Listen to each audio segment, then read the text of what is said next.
Okay, നമുക്കെന്നാ ഇന്നത്തെ session start ചെയ്യാം. So ഇന്ന് നമ്മൾ 2 ചെക്ക് പോയിന്റ് കഴിഞ്ഞ് തേർഡ് ചെക്ക് പോയിന്റിൽ എത്തി നിൽക്കുകയാണ്. തേർഡ് ചെക്ക് പോയിന്റിൽ നമ്മൾ മെയിനായിട്ടും അഷ്വർ GCP ആൻഡ് AWS ആയിരിക്കും കവർ ചെയ്യുന്നത്.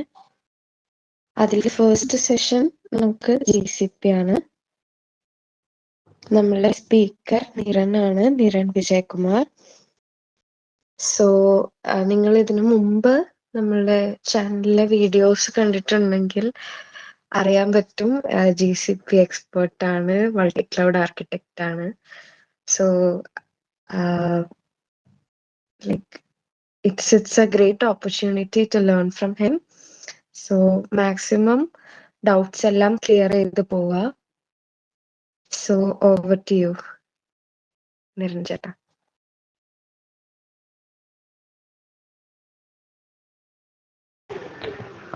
ഹലോ, കേൾക്കുന്നുണ്ടോ? കേൾക്കാം. ഓക്കെ. മുന്നേ മൈക്ക് വർക്ക് ആവുന്നില്ല, അതാ ചോദിച്ചത്.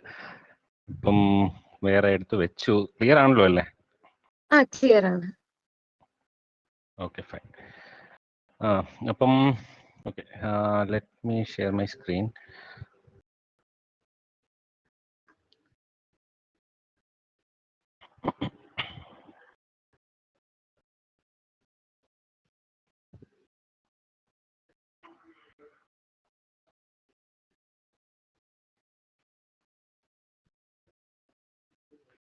സ്ക്രീൻ കാണുന്നുണ്ടോ? കാണുന്നുണ്ട്. ഫൈൻ. ഓക്കെ, നമ്മളിന്ന് സെഷൻ മെയിൻലി നമ്മൾ ഗൂഗിൾ ക്ലൗഡിനെ കുറിച്ചിട്ടാണ്. അപ്പം അതിൽ നമ്മൾ മുന്നേ ഒരു സെഷൻ എടുത്തിട്ടുണ്ടായിരുന്നു, അത് കുറച്ച് കാലം മുന്നെയാണ് അത്. സോ ഇതൊരു റിഫ്രഷ്മെന്റ് സെഷൻ പോലെ. ആക്ച്വലി ക്ലൗഡിൽ സ്റ്റാർട്ട് ചെയ്യുന്നവർക്ക് ബിഗിനേഴ്സ് ലെവലിൽ ജസ്റ്റ് ഒരു അണ്ടർസ്റ്റാൻഡിങ്, എന്താണ് ക്ലൗഡ് കമ്പ്യൂട്ടിങ്, അല്ലെങ്കിൽ എന്താണ് ക്ലൗഡ് കമ്പ്യൂട്ടിങ്ങിലെ എന്തൊക്കെ ഓപ്ഷൻസ് ഉണ്ട്, നമുക്ക് എന്തൊക്കെ ചെയ്യാൻ പറ്റും. അല്ലാതെ മേ ബി ലൈക്ക് ഇതിൽ സ്പെസിഫിക് ആയിട്ട് ഗൂഗിൾ ക്ലൗഡ് എന്താണ് അതിൽ ചെയ്യുന്നത്. നമുക്ക് എല്ലാവർക്കും നോർമലി എല്ലാവർക്കും ഒരു ഗൂഗിൾ അക്കൗണ്ട് ഉണ്ടായിരിക്കും. പക്ഷെ ഈ ഗൂഗിൾ ക്ലൗഡ് എന്ന് വെച്ച് കഴിഞ്ഞാൽ അത് ടോട്ടലി ഡിഫറെന്റ്. അതെന്താണ്, എങ്ങനെ നമുക്ക് ചെയ്യാം, എവിടെ നമുക്ക് യൂസ് ചെയ്യാം, അതിനെക്കുറിച്ചാണ് നമ്മളിന്ന് മെയിൻലി നോക്കുന്നത്. സോ ഇത് ജസ്റ്റ് 101 എന്ന് പറഞ്ഞിട്ട് ജസ്റ്റ് ബിഗിനർ ലെവലിലാണ്. സോ ഇവിടെ ഓൾറെഡി എക്സ്പേർട്സ് ആരെങ്കിലും ഉണ്ടെന്നുണ്ടെങ്കിൽ it might B repetition for them. അല്ല, ഗൂഗിൾ ക്ലൗഡിൽ സ്റ്റാർട്ട് ചെയ്ത് മീൻസ് ക്ലൗഡ് എന്താണ് അറിയാത്ത ആരെങ്കിലും ഉണ്ടോ ഇവിടെ സെഷനിൽ? ബിക്കോസ് നമ്മൾ ആ ലെവലിൽ നിന്ന് സ്റ്റാർട്ട് ചെയ്യാം ഫ്രം ദ സ്ക്രാച്ച്. അതുകൊണ്ടാണ് ചോദിക്കുന്നത്.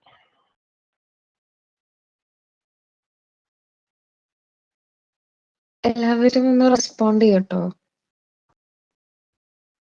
എല്ലാവരും പറഞ്ഞു കഴിഞ്ഞാൽ നമുക്ക് അതിനനുസരിച്ച് ഞാൻ ആ ബേസിക്സിൽ നിന്ന് തുടങ്ങാം. ഇല്ലെങ്കിൽ ഞാൻ ചിലപ്പോൾ പറയുന്ന ക്ലിയർ ആവണമെന്നില്ല എല്ലാവർക്കും. അതുകൊണ്ടാണ് ചോദിക്കുന്നത്.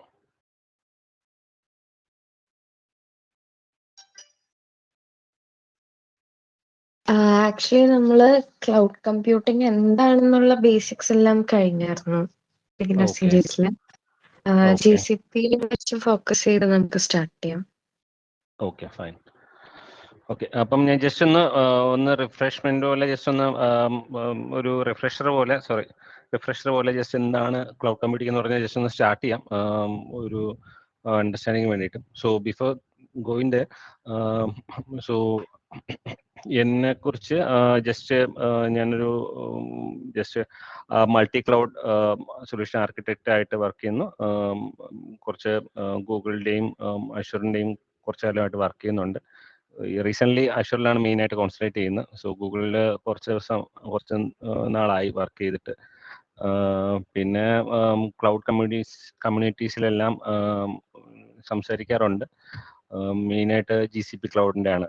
ഗൂഗിൾ ക്ലൗഡിൻ്റെ ഒരു കമ്മ്യൂണിറ്റി ഉണ്ടല്ലോ, അതിലാണ് മെയിനായിട്ട് സംസാരിച്ചിട്ടുള്ളത്. സോ പിന്നെ ഡെവോപ്സ് മലയാളത്തിലും മുന്നേ സെഷൻസ് എടുത്തിട്ടുണ്ട്. ലൈക്ക് ഗിറ്റബിൻ്റെ സെഷനും ഗിറ്റബ് ആക്ഷൻസും ഗൂഗിൾ ക്ലൗഡിൻ്റെ ഒക്കെ സെഷൻസ് എടുത്തിട്ടുണ്ട്.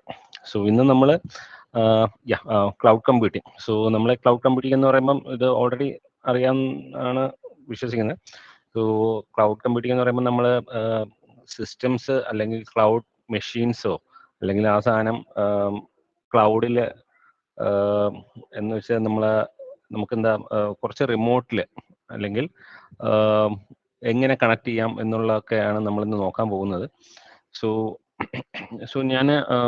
ഞാൻ വർക്ക് ചെയ്ത് തുടങ്ങിയ സമയത്ത്, അതായത് ഞാനൊരു ഡെവലപ്പറായിട്ടാണ് സ്റ്റാർട്ട് ചെയ്തത്. അപ്പം ഞാൻ വർക്ക് ചെയ്ത് തുടങ്ങിയ സമയത്ത് ഒരു കുഞ്ഞു കമ്പനിയിലാണ് സ്റ്റാർട്ട് ചെയ്തത്. അപ്പം അവിടെ എന്ന് വെച്ച് കഴിഞ്ഞാൽ അവിടെ കുറച്ച് മെഷീൻസ് ഉണ്ടായിരുന്നു.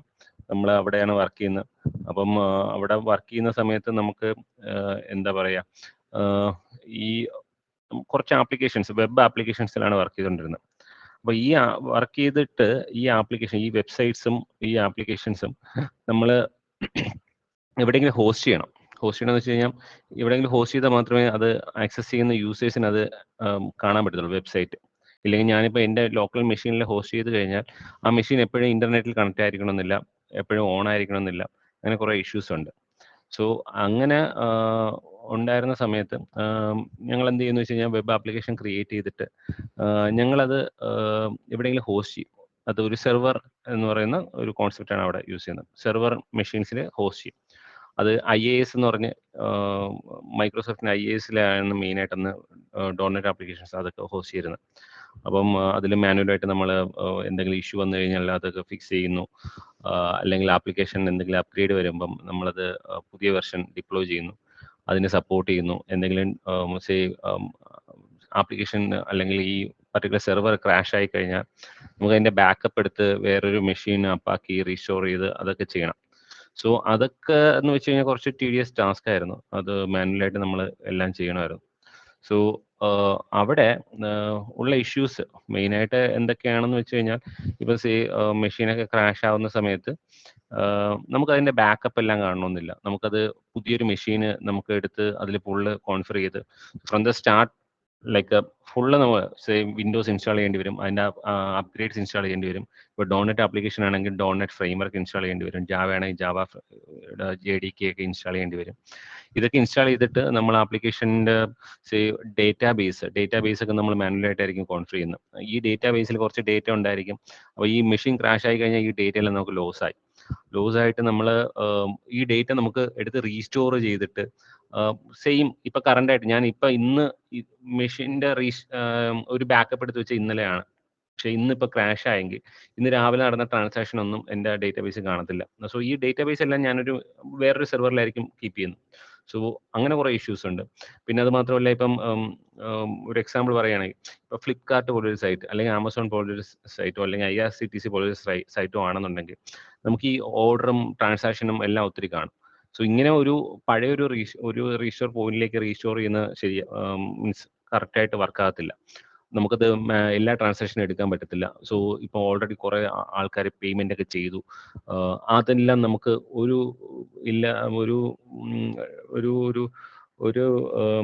ഐഡിയ ഇല്ലാതെ നമുക്കത് ഒന്നും ചെയ്യാൻ പറ്റത്തില്ല. ബിക്കോസ് ഓൾറെഡി ഇപ്പം യൂസറിൻ്റെ അക്കൗണ്ടിൽ നിന്ന് പേയ്മെന്റ് നമ്മളെ അക്കൗണ്ടിലോട്ട് ക്രെഡിറ്റ് ആയി, പക്ഷെ ആരൊക്കെയാണ് പേയ്മെന്റ് ചെയ്തത്, എന്തിനൊക്കെയാണ് പേയ്മെന്റ് ചെയ്തത്, എന്തൊക്കെയാണ് ഓർഡർ ഡീറ്റെയിൽസ്, അതൊന്നും നമുക്ക് കിട്ടത്തില്ല നമ്മൾ മാനുവലായിട്ട് നമ്മൾ ഹോസ്റ്റ് ചെയ്ത് ഇങ്ങനെ ക്രാഷ് ആയി പോയി കഴിഞ്ഞാൽ.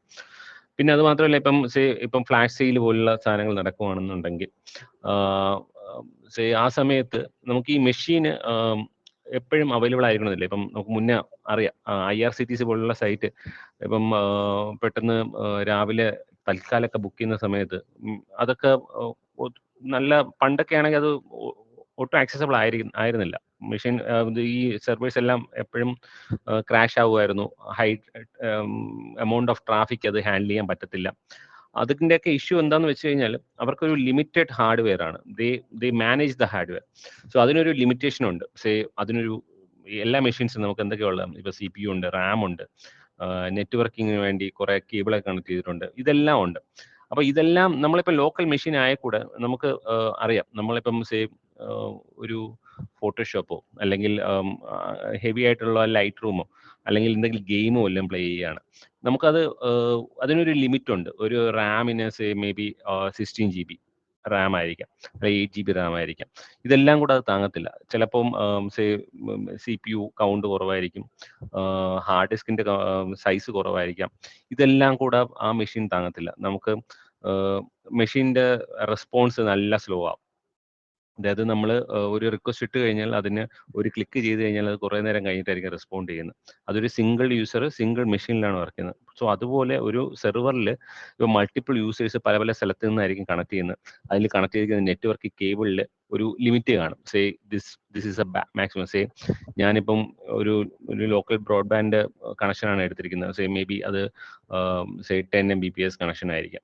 ആ 10 Mbps കണക്ഷനുള്ള ഒരു സാധനത്തിൽ ഞാൻ ഒരു വീഡിയോ അല്ലെങ്കിൽ ഒരു ഹെവി ആയിട്ടുള്ള ഡോക്യുമെന്റ്സ് എല്ലാം ഹോസ്റ്റ് ചെയ്തിരിക്കുകയാണ്. പല പല യൂസേഴ്സ് പല പല സ്ഥലത്ത് നിന്ന് ആക്സസ് ചെയ്യാൻ നോക്കുകയാണെങ്കിൽ ഈ ഒരു ലിമിറ്റേഷൻ കാരണം ഈ ഒരു 10 Mbps സ്പീഡ് എന്ന് പറഞ്ഞ ലിമിറ്റേഷൻ കാരണം എല്ലാവർക്കും നല്ല ഫാസ്റ്റ് ആയിട്ടായിരിക്കില്ല റെസ്പോൺസ് കിട്ടുന്നത്.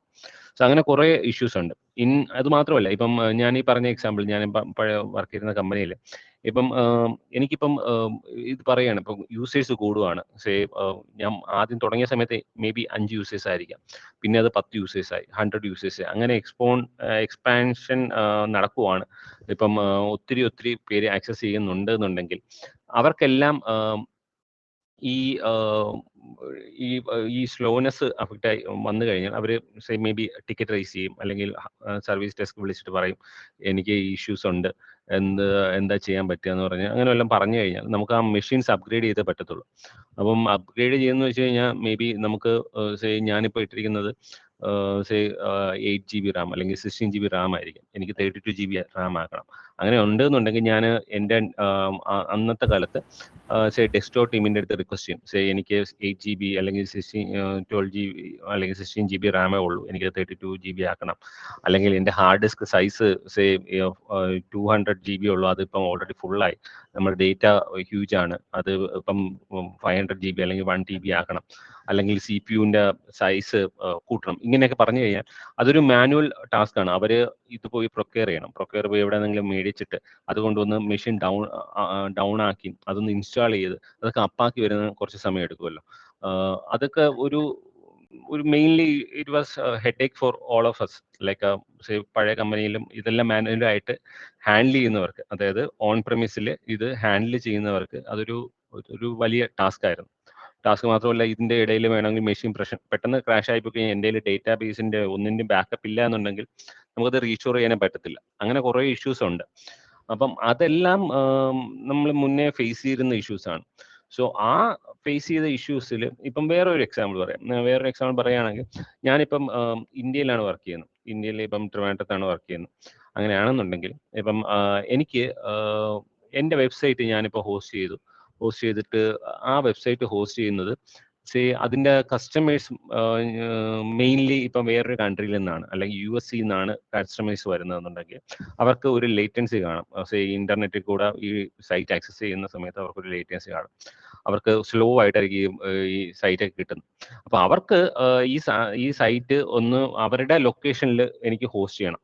അവരുടെ US അല്ലെങ്കിൽ UK എൻ്റെ മെഷീൻ ഹോസ്റ്റ് ചെയ്യണമെന്നുണ്ടെങ്കിൽ, അല്ലെങ്കിൽ ഈ സെർവർ ഹോസ്റ്റ് ചെയ്യണമെന്നുണ്ടെങ്കിൽ എനിക്ക് മുന്നേ ആണെങ്കിൽ എനിക്ക് അവിടെ കുറേ ബുദ്ധിമുട്ടുണ്ട്. ഞാൻ ആ ലൊക്കേഷനിൽ എങ്ങനെയെങ്കിലും കോൺടാക്ട് ചെയ്ത് എന്തെങ്കിലും അവിടെ സെർവർ സെറ്റപ്പ് ചെയ്യുക, അല്ലെങ്കിൽ അവിടെ ഒരു കമ്പനി ഒരു ബ്രാഞ്ച് സ്റ്റാർട്ട് ചെയ്യണം. അങ്ങനെ കുറേ ഇഷ്യൂസ് ഉണ്ട്. അതൊക്കെ നമുക്ക് ഈസി ആയിട്ട് ചെയ്യാൻ പറ്റത്തില്ല. അതിനൊക്കെ കുറേ ചലഞ്ചസ് ഉണ്ടായിരുന്നു. ഇപ്പം അതൊരു എക്സാമ്പിൾ. ഇപ്പം അതല്ല, ഞാനിപ്പം ഒരു വെബ്സൈറ്റ് ഉണ്ടാക്കുവാണ്, അതൊരു ഇൻകം ടാക്സ് ഫയലിങ്ങിന്റെ വെബ്സൈറ്റ് ആണ്.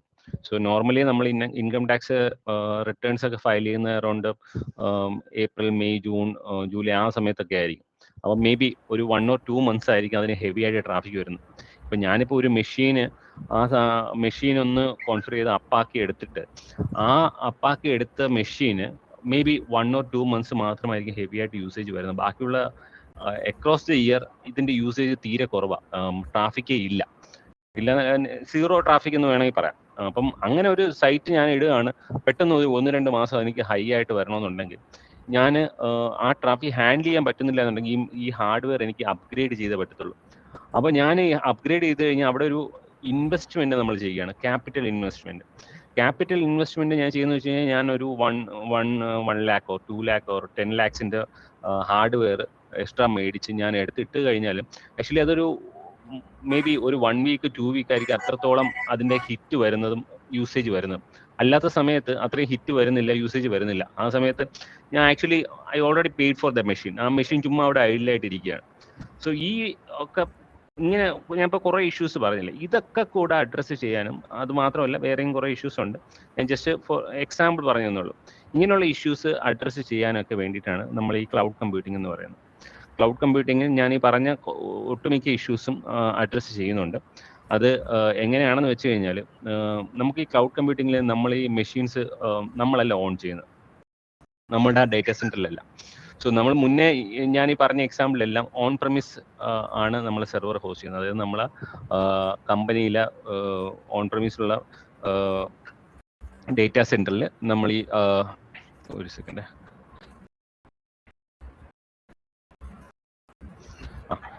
നമ്മൾ ഈ കമ്പനിയിൽ നമ്മൾ ഓൺ പ്രമിസിലുള്ള ഡേറ്റാ സെന്ററിൽ നമ്മൾ ഈ മെഷീൻസ് ഹോസ്റ്റ് ചെയ്ത് സെർവർ വെച്ച് നമ്മളായിട്ട് മാനുവലായിട്ട് ഒരു ഡിറ്റോറിക് ടീം അല്ലെങ്കിൽ ഡെസ്ക്ടോപ്പ് ടീം അല്ലെങ്കിൽ സോഫ്റ്റ്വെയർ ടീം, വിൻഡോസ് ടീം, അങ്ങനെ പല ടീം വെച്ചിട്ട് ഞാനത് മാനേജ് ചെയ്യും. സോ ഈ ടീമിനൊക്കെ അതിൻ്റെ ഒരു എക്സ്പെർട്ടൈസ് വേണം, എന്നാലേ അവർക്ക് അതൊക്കെ സെറ്റ് ചെയ്യാൻ പറ്റത്തുള്ളൂ, സപ്പോർട്ട് ചെയ്യാൻ പറ്റത്തുള്ളൂ, അപ്ഗ്രേഡ് ഒക്കെ ചെയ്യാൻ പറ്റത്തുള്ളൂ. ഈവൻ ഒരു വിൻഡോസിൻ്റെ ഒരു അപ്ഡേറ്റ് വന്നാൽ കൂടെ മെഷീന് അവർ മാനുവലായിട്ട് വേണം അപ്ഡേറ്റ് ചെയ്യാൻ. സോ ഇതൊക്കെ നമ്മൾ മാനുവലായിട്ട് നമ്മൾ ചെയ്തുകൊണ്ടിരുന്നതാണ് ഓൺ പ്രമിസ്. അതായത് ഓൺ പ്രമിസ് നമ്മളുടെ പ്രമിസിൽ തന്നെ നമ്മൾ സെർവേഴ്സ് വെച്ചിട്ട് അത് മാനേജ് ചെയ്തു. ഓക്കെ, സോ അതിൻ്റെ ഇഷ്യൂസ് ആണ് ഞാൻ ഈ പറഞ്ഞതെല്ലാം.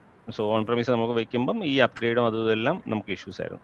സോ അത് കഴിഞ്ഞിട്ട് അതിനെ ഓവർകം ചെയ്യാൻ വേണ്ടിയിട്ടാണ് ഈ ടൈം ഷെയറിങ് എന്നുള്ള കോൺസെപ്റ്റ് വന്നത്. അതായത് ടൈം ഷെയർഡ് ഡേറ്റാ സെന്റർ. അതായത് സേ ഒരു ഡേറ്റാ സെന്റേഴ്സ് പല ലൊക്കേഷൻസ് കാണും. സേ ഇപ്പം ചെന്നൈയിൽ ഒരു ഡേറ്റാ സെന്റർ ഉണ്ട്. സോ ആ data centre will be shared by multiple companies. So ആ കമ്പനീസ് മൾട്ടിപ്പിൾ കമ്പനീസ് അത് ഷെയർ ചെയ്ത് യൂസ് ചെയ്യുന്നു. അവർ യൂസ് ചെയ്യുന്നതനുസരിച്ച് ആ കമ്പനി സപ്പോർട്ട് കൊടുക്കുന്നു, ഒരു തേർഡ് പാർട്ടി വെണ്ടർ ആയിരിക്കും. സോ അതാണ് ടൈം ഷെയർഡ് ഓപ്ഷൻ വന്നത്. അത് കഴിഞ്ഞിട്ട് അതിനുള്ള ഇഷ്യൂസ് ഞാൻ പറഞ്ഞല്ലോ, ഈ ഇതേപോലെ നമുക്ക് എല്ലാം അവിടെ ഒരു മാനുവലായിട്ട് ഒരു ടീമായിരിക്കും ഹാൻഡിൽ ചെയ്യുന്നത്. അതിന് ഈ ബാക്കപ്പും അങ്ങനെയുള്ള ഓപ്ഷൻസും മൾട്ടിപ്പിൾ ഓപ്ഷൻസും ഒന്നും കാണത്തില്ല. സോ അതൊക്കെ കൂടെ ഓവർകം ചെയ്യാനാണ് നമ്മൾ ഈ ക്ലൗഡ് കമ്പ്യൂട്ടിങ് വന്നത്. സോ ക്ലൗഡ് കമ്പ്യൂട്ടിംഗ് എന്ന് പറയുമ്പോൾ നമ്മളിത് ഈ മെഷീൻസ് നമ്മൾ യൂസ് ചെയ്യുന്ന മെഷീൻസ്, ഞാൻ കുറച്ച് എക്സാമ്പിളായിട്ട് മെഷീൻസ് എന്ന് പറയുന്ന മെഷീൻ മാത്രമല്ല കുറേ സർവീസസ് ഉണ്ട്. സോ നമ്മൾ ഈ യൂസ് ചെയ്യുന്ന മെഷീൻസും സർവീസസും അത് നമ്മൾ അക്രോസ് വേൾഡ് മൾട്ടിപ്പിൾ ലൊക്കേഷൻസിൽ ഈ ഡേറ്റാ സെൻറ്റേഴ്സ് മെയിൻറ്റെയിൻ ചെയ്യുന്നുണ്ട്. അത് ആരൊക്കെയാണെന്ന് വെച്ച് കഴിഞ്ഞാൽ മെയിൻലി നമ്മൾ മൈക്രോസോഫ്റ്റിൻ്റെ അഷ്യൂർ, ദെൻ ഗൂഗിൾ ക്ലൗഡിൻ്റെ ഗൂഗിളിൻ്റെ GCP, ദെൻ AWS, ആമസോണിൻ്റെ AWS, അതേപോലെ മൾട്ടിപ്പിൾ വെൻഡേഴ്സ് ഉണ്ട്. സോ ഇവർ എന്താ ചെയ്യുന്നത് വെച്ച് കഴിഞ്ഞാൽ ഇവർ ഓരോ അക്രോസ് വേൾഡ് പല ഏരിയാസിൽ പല സോൺസിൽ ഇവരെ ഡേറ്റാ സെൻറ്റർ സെറ്റപ്പ് ചെയ്ത് ഈ ഡേറ്റാ സെൻറ്ററിനെ എല്ലാം ഇവരായിരിക്കും മാനേജ് ചെയ്യുന്നത് വിത്ത് റെസ്ട്രിക്റ്റഡ് ആക്സസ്. സോ നമുക്ക് ആവശ്യമുള്ള റിസോഴ്സസ് നമ്മൾ ക്ലൗഡ് വഴി മേ ബി ഒരു വെബ്സൈറ്റ് വഴി അല്ലെങ്കിൽ ഒരു പോർട്ടൽ വഴി നമ്മൾ റിക്വസ്റ്റ് ചെയ്ത് കഴിഞ്ഞാൽ അത് നമുക്ക് പ്രൊവിഷൻ ചെയ്ത് സ്പിന്നപ്പ് ആയിട്ട് കിട്ടും. നമ്മൾ അതിലേക്ക് നമ്മൾ ആപ്ലിക്കേഷൻ ഇൻസ്റ്റാൾ ചെയ്യുന്നു, അല്ലെങ്കിൽ ഡിപ്ലോയ് ചെയ്യുന്നു, യൂസ് ചെയ്യുന്നു. അല്ലെങ്കിൽ നമ്മൾ ആ പർട്ടിക്കുലർ സ്ഥലത്ത് ഞാനിപ്പം വെബ്സൈറ്റ് എന്നുള്ള ഒരു കോൺസെപ്റ്റിലാണ് പറഞ്ഞത്. അതല്ല, നമുക്ക് ഒരു ഡേറ്റ ട്രാൻസ്ഫോർമേഷൻ്റെ ഒരു ആപ്ലിക്കേഷൻ അല്ലെങ്കിൽ അങ്ങനെയുള്ള എന്ത് വേണമെങ്കിലും നമുക്ക് നമ്മളെ വീട്ടിലിരുന്നു കൊണ്ട് തന്നെ ലോകത്ത് എവിടെ വേണമെങ്കിലും നമുക്ക് അതിൻ്റെ മെഷീൻ സ്പിന്നപ്പ് ചെയ്ത് നമുക്കതിൽ ഇൻസ്റ്റാൾ ചെയ്ത് നമുക്കത് വർക്ക് ചെയ്യിപ്പിക്കാം. അതാണ് നമ്മളെ ഇതിൻ്റെ ക്ലൗഡ് കമ്പ്യൂട്ടിങ്ങിൻ്റെ അഡ്വാൻറ്റേജ്. സോ ഞാൻ ഈ പറഞ്ഞ പല ഇഷ്യൂസും അത് അഡ്രസ്സ് ചെയ്യും. ഫോർ എക്സാമ്പിൾ, ഞാനിപ്പം ഇന്ത്യയിൽ നിന്ന് വർക്ക് ചെയ്യുകയാണ്. എനിക്ക് may be customers R mainly from UK. ആ UK ഏതെങ്കിലും ഒരു സ്ഥലത്ത് എനിക്കൊരു ഡേറ്റാ സെൻറ്ററിൽ ഒരു സെർവർ അപ്പാക്കണമെന്നുണ്ടെങ്കിൽ ഞാനിപ്പോൾ ഒന്ന് ഈ പോർട്ടലിൽ പോയിട്ട് ഒന്ന് റിക്വസ്റ്റ് ചെയ്ത് കഴിഞ്ഞാൽ മേ ബി 1 or 2 minutes എനിക്ക് ആ മെഷീൻ അപ്പായി കിട്ടും. ആ അപ്പായി കിട്ടിയിട്ട് എനിക്ക് ഇവിടെ നിന്ന് തന്നെ അത് ആക്സസ് ചെയ്തിട്ട് എനിക്ക് അവിടെ എൻ്റെ ആപ്ലിക്കേഷൻ ഡിപ്ലോയ് ചെയ്ത് സൈറ്റൊക്കെ അപ്പാക്കാൻ പറ്റും. അതാണ് അവിടെയുള്ള അഡ്വാൻറ്റേജ്. അപ്പം അനദർ എക്സാമ്പിൾ, ഇപ്പം ഞാൻ നേരത്തെ പറഞ്ഞായിരുന്നു നമ്മൾ ഈ ടാക്സ് ഫയലിംഗ് സൈറ്റ്സ്. അപ്പോൾ അത് across the year may be 1 month or 2 months ആയിരിക്കും കൂടുതലായിട്ട് യൂസ് ചെയ്യുന്നത്, അല്ലാത്ത സമയത്ത് യൂസ് ചെയ്യുന്നില്ല. സോ നമ്മളെ ഓൺ പ്രമിസ് അപ്രോച്ചിൽ നമ്മളത് ഈ ക്യാപിറ്റൽ ഇൻവെസ്റ്റ്മെന്റ് പോലെ, അതായത് ഇനിഷ്യലി കുറച്ച് എമൗണ്ട്. മെൽവിൻ ഒന്ന് മ്യൂട്ട് ചെയ്തേക്കാവോ, നോയ്സ് വരുന്നുണ്ട്. ഓക്കെ. അപ്പം ഇപ്പം ഈ പീക്ക് ട്രാഫിക് വരുന്ന സമയത്ത് മാത്രമേ എനിക്ക് മെഷീന് കൂടുതൽ യൂസ് ചെയ്യുന്നുള്ളൂ. അക്രോസ് ഇയർ അത് കുറച്ച് യൂസ് ചെയ്യുന്നുള്ളൂ. അങ്ങനെയുള്ള കേസസിൽ ഇവിടെ ക്ലൗഡ് കമ്പ്യൂട്ടിംഗിൽ എന്ത് ചെയ്യാന്ന് വെച്ച് കഴിഞ്ഞാൽ, എനിക്ക് ആ സമയത്ത് മാത്രം എനിക്ക് മെഷീനിന്റെ ഹാർഡ്വെയർ അപ്ഗ്രേഡ് ചെയ്യാൻ പറ്റും. ബാക്കിയുള്ള സമയത്ത് എനിക്ക് ലോവർ വേരിയേഷനിൽ റൺ ചെയ്യാൻ പറ്റും. ഇല്ലെങ്കിൽ even I can downsize to 0 instance. 0 instance എന്ന് വെച്ചാൽ ബാക്കി അക്രോസ് ഇയർ അത് ഒരു ഇൻസ്റ്റൻസും ഇല്ലാതെ യൂസ് ചെയ്യാം.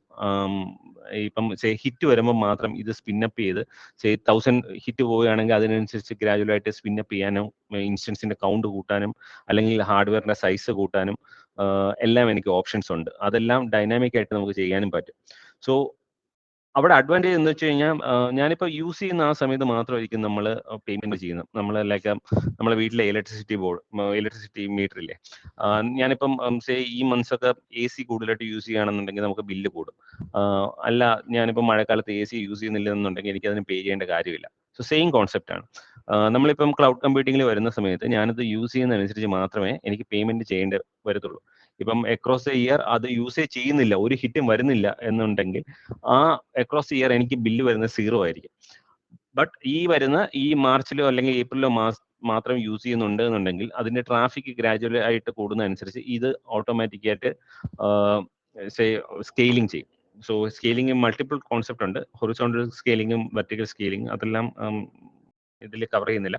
സോ സ്കെയിലിംഗ് ചെയ്തിട്ട് ആ ട്രാഫിക് എല്ലാം അതിന് ഹാൻഡിൽ ചെയ്യാൻ പറ്റും. സോ അതാണ് അവിടുത്തെ അഡ്വാൻറ്റേജ്. നമ്മൾ ആ യൂസ് ചെയ്യുന്നതനുസരിച്ച് മാത്രം എനിക്ക് അത് പേയ്മെന്റ് ചെയ്താൽ മതി. യൂസ് ചെയ്തില്ല എന്നുണ്ടെങ്കിൽ പേയ്മെന്റ് ഒന്നും ചെയ്യുന്നില്ല. സോ ആ ഒരു ഇഷ്യൂ അവിടെ സോൾവ് ആവും. പിന്നെ എനിക്ക് മെഷീൻ ഇപ്പം ഹാർഡ്വെയർ അപ്ഗ്രേഡ് ചെയ്യണമെന്നുണ്ടെങ്കിലും എനിക്കത് അവിടെ ചെയ്യാം. അങ്ങനെ പല പല ഇഷ്യൂസ് അവിടെ അഡ്രസ് ചെയ്യുന്നുണ്ട്. പിന്നെ ഈ ക്ലൗഡ് കമ്പ്യൂട്ടിങ്ങിൽ പോകുമ്പം അതിൽ പല ലേയേഴ്സ് ഉണ്ട്.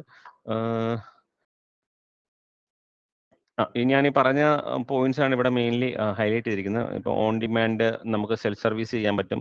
നെറ്റ്വർക്ക് ആക്സസ് എല്ലാ സ്ഥലത്തു നിന്നും നമുക്ക് ആക്സസ് ചെയ്യാൻ പറ്റുന്ന പോലെ ഉണ്ട്. പിന്നെ റിസോഴ്സ് പൂളിംഗ് ആണ്, അതായത് കുറച്ച് റിസോഴ്സ് ഉണ്ടെന്നുണ്ടെങ്കിൽ ഒരു പൂൾഡ് റിസോഴ്സ് ആണ്. മൾട്ടിപ്പിൾ കമ്പനീസിന് അല്ലെങ്കിൽ മൾട്ടിപ്പിൾ ആൾക്കാർക്ക് അത് യൂസ് ചെയ്യാൻ പറ്റുന്ന പോലെയാണ്. ഇലാസ്റ്റിസിറ്റി, റാപ്പിഡ് ഇലാസ്റ്റിസിറ്റി ആണ്, അതായത് നമുക്ക് ക്വിക്ലി നമുക്കൊരു നീഡ് ഉണ്ടെന്നുണ്ടെങ്കിൽ സൈസ് ഇൻക്രീസ് ചെയ്യാൻ പറ്റും. പിന്നെ നമ്മൾ യൂസ് ചെയ്യുന്നതനുസരിച്ച് അതിന് ക്യാഷ് കൊടുക്കേണ്ടതുള്ളൂ. ഓക്കെ. സോ മെയിൻലി ക്ലൗഡ് പ്രൊവൈഡേഴ്സിൽ ഇത് ഈ ഗാർട്ട്നറിന്റെ ലിസ്റ്റ് പ്രകാരം ടോപ്പിൽ നിൽക്കുന്ന ആമസോൺ വെബ് സർവീസ് ആണ് AWS, then Google cloud, then Microsoft, ഇതെല്ലാമാണ് market leaders, then Oracle. So ബാക്കി ക്ലൗഡ് പ്രൊവൈഡേഴ്സിന്റെ സെഷൻസ് വേറെ സെപ്പറേറ്റ് ആയിട്ട് കവർ ചെയ്യും. സോ നമ്മൾ മെയിൻലി ഇന്ന് നോക്കാൻ പോകുന്ന ഗൂഗിൾ ക്ലൗഡ്, അത് എങ്ങനെ നമുക്കിപ്പം യൂസ് ചെയ്യാം, അല്ലെങ്കിൽ അതൊരു അക്കൗണ്ട് എങ്ങനെ ക്രിയേറ്റ് ചെയ്യാം, അതിൽ മെയിൻലി എന്തൊക്കെയാണ് നമ്മൾ സർവീസ് നമുക്ക് യൂസ് ചെയ്യാൻ പറ്റുന്നത്, അതൊക്കെ ജസ്റ്റ് ഒന്ന് ഓടിച്ചൊന്ന് നോക്കാം. അതൊക്കെ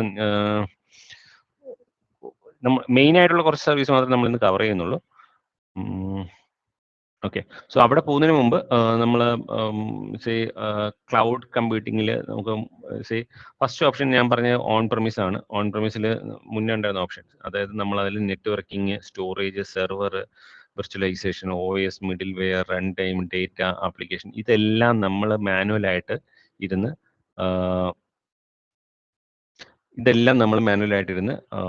സപ്പോർട്ട് ചെയ്യണം അല്ലെങ്കിൽ അപ്ഗ്രേഡ് ചെയ്യണം. ഇപ്പം നെറ്റ്വർക്കിങ്ങിന് ഒരു ഡെഡിക്കേറ്റഡ് ടീം ഉണ്ടാവും, സ്റ്റോറേജിന് ഒരു ഡെഡിക്കേറ്റഡ് ടീം ഉണ്ടാവും, സെർവേഴ്സിന് ഒരു ഡെഡിക്കേറ്റഡ് ടീം ഉണ്ടാവും, ആപ്ലിക്കേഷൻസ് മാനേജ് ചെയ്യുന്ന. സോ നമ്മൾ വർക്ക് ചെയ്യുന്ന ആക്ച്വലി ആപ്ലിക്കേഷൻസിലെ ഡേറ്റ ലെയറിലും ആയിരിക്കും, may be as A developer. അതിൻ്റെ സപ്പോർട്ടിന് റൺ ടൈം, മിഡിൽ വെയർ, ഇതെല്ലാം വേണം. അപ്പോൾ ഇതെല്ലാം ഉണ്ടെങ്കിൽ എനിക്ക് ആപ്ലിക്കേഷൻ ഓടിക്കാൻ പറ്റത്തുള്ളൂ.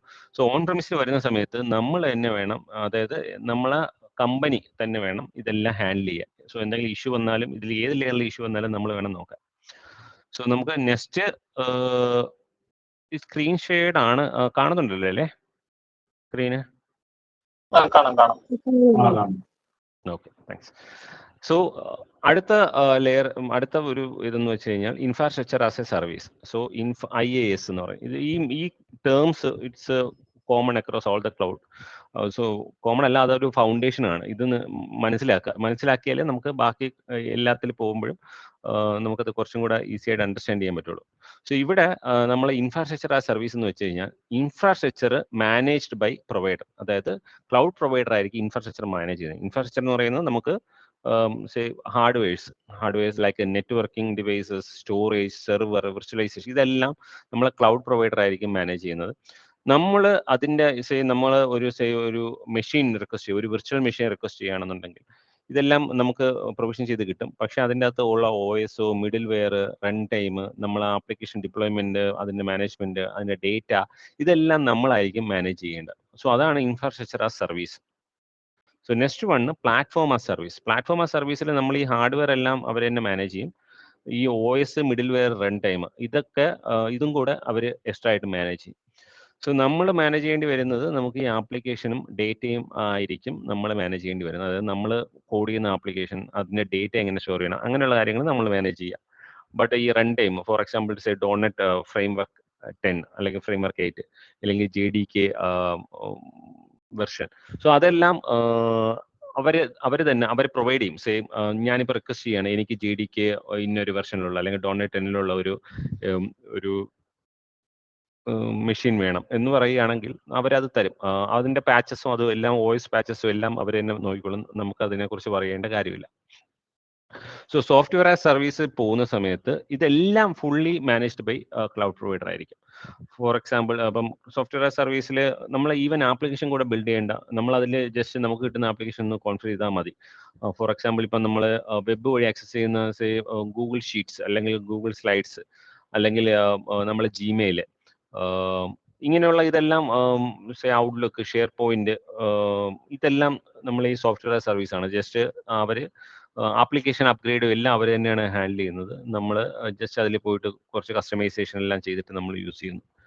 സോ ഇതാണ് മെയിൻ ആയിട്ടുള്ള terms like IaaS, PaaS, SaaS. ഇതല്ലാതെ നമുക്ക് മൾട്ടിപ്പിൾ ഇതുണ്ട്.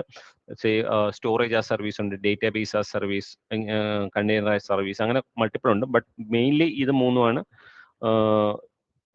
Main items. ഓക്കെ. സോ നമ്മൾ GCPയിൽ പോകുന്ന സമയത്ത് GCPയിൽ ഈ കമ്പ്യൂട്ടിങ്ങിന് ഞാനിപ്പോൾ പറഞ്ഞില്ലായിരുന്നോ, IaaS, PaaS, അങ്ങനെയുള്ള മൾട്ടിപ്പിൾ ഓപ്ഷൻസ് ഉണ്ട്. സോ ഇതിൽ IaaS, അതായത് ഇൻഫ്രാസ്ട്രക്ചർ ആ സർവീസിൽ വരുന്നതാണ് കമ്പ്യൂട്ട് എഞ്ചിൻ. ഇതെന്ന് വെച്ച് കഴിഞ്ഞാൽ സോ IaaSൽ നമ്മളിവിടെ കണ്ടു, ഇവിടെ വിർച്വലൈസേഷൻ, സെർവർ, സ്റ്റോറേജ്, നെറ്റ്വർക്കിംഗ്, ഇത്രയും സാധനം ഹാൻഡിൽ ചെയ്യുന്ന ക്ലൗഡ് പ്രൊവൈഡർ ആണ്. സോ ഇവിടെ ഗൂഗിൾ ക്ലൗഡിൽ വരുമ്പം ഈ കമ്പ്യൂട്ട് എഞ്ചിൻ എന്ന് പറയുന്നത് ഒരു IaaS ഓഫറിംഗ് ആണ്. അതായത് നമ്മൾ പോയിട്ട് ഒരു വിർച്വൽ മെഷീൻ അല്ലെങ്കിൽ ഒരു റിമോട്ട് മെഷീൻ നമ്മൾ റിക്വസ്റ്റ് ചെയ്യുന്നു. ആ റിമോട്ട് മെഷീൻ റിക്വസ്റ്റ് ചെയ്യുന്ന ആ ഒരു സർവീസ് പറയുന്നതാണ് കമ്പ്യൂട്ട് എഞ്ചിൻ. സോ കമ്പ്യൂട്ട് എഞ്ചിനിൽ നമ്മൾ റിക്വസ്റ്റ് ചെയ്യുന്ന സമയത്ത് നമുക്ക് പറയാം, എനിക്ക് 2 GB റാം വേണം, അല്ലെങ്കിൽ 10 GB റാം വേണം, ഹാർഡ് ഡിസ്ക് ഇത്ര വേണം, CPU ഇത്ര വേണം. ഇതെല്ലാം വെച്ചിട്ട് ഞാൻ റിക്വസ്റ്റ് ചെയ്ത് കഴിഞ്ഞാൽ എനിക്ക് ഒരു മെഷീൻ അവിടെ കിട്ടും. അതിനുശേഷം ഞാനായിരിക്കും ആ മെഷീൻ്റെ അകത്ത് കൊണ്ടുപോയി ആപ്ലിക്കേഷൻ ഇൻസ്റ്റാൾ ചെയ്ത് കോൺഫിഗർ ചെയ്ത് യൂസ് ചെയ്യുന്നത്. സോ അത് കമ്പ്യൂട്ട് എഞ്ചിൻ ഓപ്ഷൻ. സോ അടുത്ത് കുബർനെറ്റ്സ് എഞ്ചിൻ ഉണ്ട്, അതുപോലെ ആപ്പ് എഞ്ചിൻ ഉണ്ട്, ക്ലൗഡ് ഫങ്ഷൻസ് ഉണ്ട്. ഈ ക്ലൗഡ് ഫങ്ഷൻ എന്ന് വെച്ച് കഴിഞ്ഞാൽ അത് ഫങ്ഷൻ ആസ് സർവീസ്, അത് ഒരു ഡിഫറെൻറ്റ് കൈൻഡ് ഓഫ് ഇതാണ്.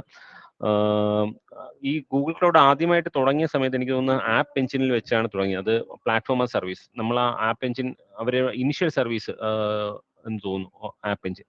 സോ ആപ്പ് എഞ്ചിൻ റിക്വസ്റ്റ് ചെയ്യുന്ന സമയത്ത് നമുക്ക് പറയാം, എനിക്ക് ഡോട്ട്നെറ്റിൻ്റെ ഇന്ന വെർഷനിൽ വേണം, അല്ലെങ്കിൽ JDK ഇന്ന വെർഷൻ വേണം എന്ന് പറഞ്ഞ് ഞാൻ റിക്വസ്റ്റ് ചെയ്ത് കഴിഞ്ഞാൽ എനിക്ക് അങ്ങനെ ഒരു ആ കോൺഫിഗറേഷനുള്ള ഒരു എൻവയോൺമെന്റ് കിട്ടും. ഞാൻ അതിലേക്ക് എൻ്റെ ആപ്ലിക്കേഷൻ, ഞാൻ ഡെവലപ്പ് ചെയ്ത ആപ്ലിക്കേഷൻ ഡിപ്ലോയ് ചെയ്തിട്ടായിരിക്കും യൂസ് ചെയ്യുന്നത്.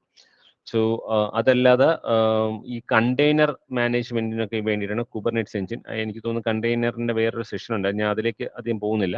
സോ ഇങ്ങനെ പല പല കമ്പ്യൂട്ടിംഗ് ഓപ്ഷൻസ് നമ്മൾ ഗൂഗിൾ ക്ലൗഡിലുണ്ട്. നമുക്ക് ഫ്യൂ ഐറ്റംസ് നമുക്ക് ട്രൈ ഔട്ട് ചെയ്യാം. ഞാൻ ഈ ഇതിൽ ഡെമോയുടെ പാർട്ടായിട്ട് കാണിക്കുന്നുണ്ട്.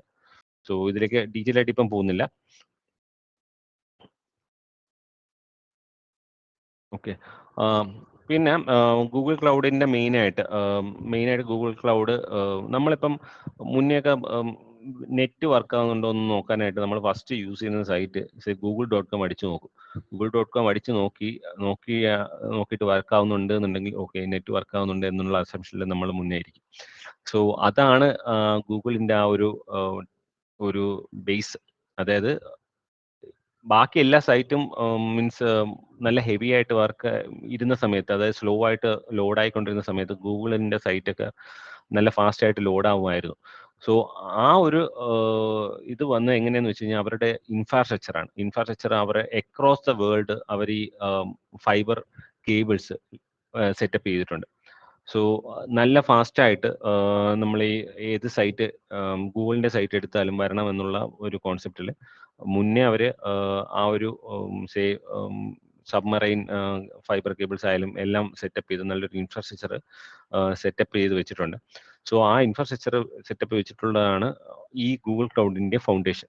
സോ അതായത് ഞാനിപ്പം ഇവിടെ ഇപ്പോൾ ഒരു വെബ്സൈറ്റ് ആക്സസ് ചെയ്യാൻ നോക്കുകയാണെന്നുണ്ടെങ്കിൽ അതിൻ്റെ ട്രാഫിക് യൂഷ്വലി ഫുൾ ഇൻ്റർനെറ്റിൽ കൂടെ പാക്കറ്റ്സ് ആയിട്ടാണ് ട്രാഫിക് വരുന്നത് അല്ലേ. സോ നമ്മളിപ്പം നോർമൽ ഒരു സൈറ്റ് ഇപ്പം US ഒരു സൈറ്റ് ഇവിടെ നിന്ന് ആക്സസ് ചെയ്യാൻ നോക്കി കഴിഞ്ഞാൽ അങ്ങോട്ടൊരു റിക്വസ്റ്റ് പോയിട്ട് അവിടെ നിന്ന് പാക്കറ്റ്സ് വന്നിട്ട് അത് നമ്മളെ ബ്രൗസറിൽ റിസീവ് ചെയ്തിട്ടാണ് നമുക്ക് ആ വെബ്സൈറ്റ് അവിടെ ലോഡായി കിട്ടുന്നത്. സോ അവിടെ കുറച്ച് ലാറ്റൻസി കാണും. ബട്ട് ഗൂഗിൾ സർവീസിൽ പോകുന്ന സമയത്ത് ഗൂഗിളിൻ്റെ ഒരു സർവീസ് നമ്മൾ ആക്സസ് ചെയ്യാൻ നോക്കിക്കഴിഞ്ഞാൽ ആക്ച്വലി അത് ഇപ്പോൾ US സൈറ്റ് ആയിക്കൂടെ നമുക്കൊരു ഏരിയയിലും ഓരോ പോയിന്റ് ഓഫ് പ്രസൻസ് ഉണ്ട്. എഡ്ജ് പോയിന്റ് ഓഫ് പ്രസൻസ് എന്ന് പറഞ്ഞൊരു ഇതുണ്ട്. സോ ആ പോയിന്റിൽ നിന്നാണ് ഇപ്പം ഞാനിപ്പം ഇന്ത്യയിൽ നിന്ന് ആക്സസ് ചെയ്താലും ഇന്ത്യയിൽ മേ ബി ചെന്നൈയിൽ നിന്നായിരിക്കും അവിടെ നിന്ന് പിന്നെ ആ ട്രാഫിക് പോകുന്നത് ഈ ഫൈബർ ഓപ്റ്റിക് കേബിൾ വഴിയായിരിക്കും ട്രാഫിക് പോകുന്നത്. സോ ആ ഒരു ഇതുള്ളത് കൊണ്ട് നമുക്കത് സൈറ്റ് എല്ലാം ഫാസ്റ്റ് ആയിട്ട് ലോഡ് ആവും അവരുടെ ഈ ഡേറ്റാ സെന്ററിൽ ഹോസ്റ്റ് ചെയ്തിരിക്കുന്ന സൈറ്റ്. സോ അതാണ് അവിടെ ഒരു അഡ്വാൻറ്റേജ്. പിന്നെ ഇതിന്റെ സ്ട്രക്ചർ എങ്ങനെയാന്ന് വെച്ച് കഴിഞ്ഞാൽ ഇവരുടെ ഡേറ്റാ സെന്റർ ഞാൻ പറഞ്ഞിട്ടുണ്ടായിരുന്നു. ഡേറ്റാ സെന്റേഴ്സ് പല പല സോണിലായിട്ടായിരിക്കും ഡേറ്റാ സെന്റേഴ്സ് വരിക. ഇപ്പോൾ ഫോർ എക്സാമ്പിൾ ഇപ്പോൾ ചെന്നൈയിലാണെങ്കിൽ ചെന്നൈയിൽ മൾട്ടിപ്പിൾ സ്ഥലത്ത് അവരുടെ ഡേറ്റാ സെന്റേഴ്സ് കാണും. ഓക്കെ, ആ ഡേറ്റാ സെന്ററിന് ഓരോ ഡേറ്റാ സെന്ററിന് മേ ബി സം ഡിസ്റ്റൻസ് എനിക്ക് കറക്റ്റായിട്ട് ഓർക്കുന്നില്ല, around some kilometres, some 80 or some minimum ഇത്രയും കിലോമീറ്റേഴ്സ് വേണം ഓരോ ഡേറ്റാ സെന്റേഴ്സ് തമ്മിൽ, ആ ഒരു സോണൽ ഡേറ്റാ സെന്റർ തമ്മിൽ. അങ്ങനെ ഒരു ലിമിറ്റ് ഒരു ഇതുണ്ട്, ഒരു കണ്ടീഷനുണ്ട്. സോ ഈ ഓരോ ഡേറ്റാ സെന്ററിനെയും അവർ സോൺസ് എന്ന് വിളിക്കും. ഇവിടെ ഇപ്പോൾ യൂറോപ്പിൽ വെസ്റ്റ് 2 ABC ഇത് മൂന്ന് data centre, totally different data centre ആയിരിക്കും. എല്ലാത്തിനും ഡിഫറെന്റ് മെഷീൻസ് അവിടെ കാണും. ഡേറ്റാ സെന്റർ എന്ന കോൺസെപ്റ്റ് എല്ലാവർക്കും അറിയാമെന്ന് വിശ്വസിക്കുന്നു. അറിയില്ല എന്നെങ്കിൽ ജസ്റ്റ് ചോദിക്കാം.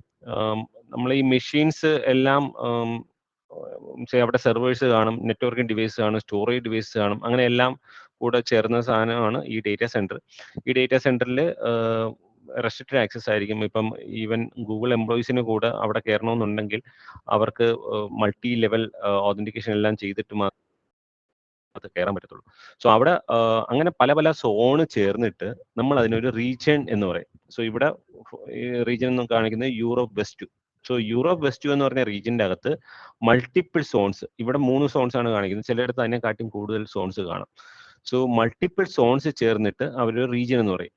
ഓക്കെ, ഈ റീജിയന് മൾട്ടിപ്പിൾ റീജിയൻ ചേർന്നിട്ട് മൾട്ടി റീജിയൻ ആവും. മൾട്ടി റീജിയൻ എന്ന് പറഞ്ഞാൽ ഇപ്പൊ യൂറോപ്പ് എന്ന് പറയുന്ന ഒരു മൾട്ടി റീജിയൻ ആണ്. സോ ഇപ്പൊ US അകത്ത് അങ്ങനെ മൾട്ടിപ്പിൾ റീജിയൻസ് ഒത്തിരി കാണും. സോ ഇപ്പം ഫോർ എക്സാമ്പിൾ ഇന്ത്യയിൽ നോക്കിക്കഴിഞ്ഞാൽ ഇന്ത്യയിൽ ഇപ്പൊ ചെന്നൈ എന്ന് പറഞ്ഞൊരു റീജിയൻ ആയിരിക്കും. ചെന്നൈ എന്ന് പറഞ്ഞ റീജിയനിൽ മൾട്ടിപ്പിൾ സോൺസ് കാണും. ചെന്നൈയിൽ പല പല ഡേറ്റാ സെന്റർ കാണും. സോ ഇതാണ് അതിൻ്റെ ഒരു സ്ട്രക്ചർ. സോ ഇത് എന്താണെന്ന് വെച്ച് കഴിഞ്ഞാൽ ഞാനിപ്പം ഒരു ഒരു ആപ്ലിക്കേഷൻ ക്രിയേറ്റ് ചെയ്യുക, അല്ലെങ്കിൽ ഒരു സെർവർ ക്രിയേറ്റ് ചെയ്യുകയാണെന്നുണ്ടെങ്കിൽ എനിക്ക് വേണമെന്നുണ്ടെങ്കിൽ സോണൽ റിസോഴ്സ് ആയിട്ട് ക്രിയേറ്റ് ചെയ്യാം. ഒരു സോണിൽ മാത്രമുള്ള റിസോഴ്സ്. അങ്ങനെ ചെയ്യുമ്പോഴുള്ള പ്രശ്നം എന്താന്ന് വെച്ച് കഴിഞ്ഞാൽ, അഡ്വാൻറ്റേജ് എന്തെന്ന് വെച്ച് കഴിഞ്ഞാൽ എനിക്ക് കോസ്റ്റ് കുറവായിരിക്കും. ഒരു സോണിൽ മാത്രമായിരിക്കും ഞാനത് ഇടുന്നത്. മേ ബി മന്ത്ലി എനിക്ക് ഒരു $25 ആയിരിക്കും ചിലവാവുക.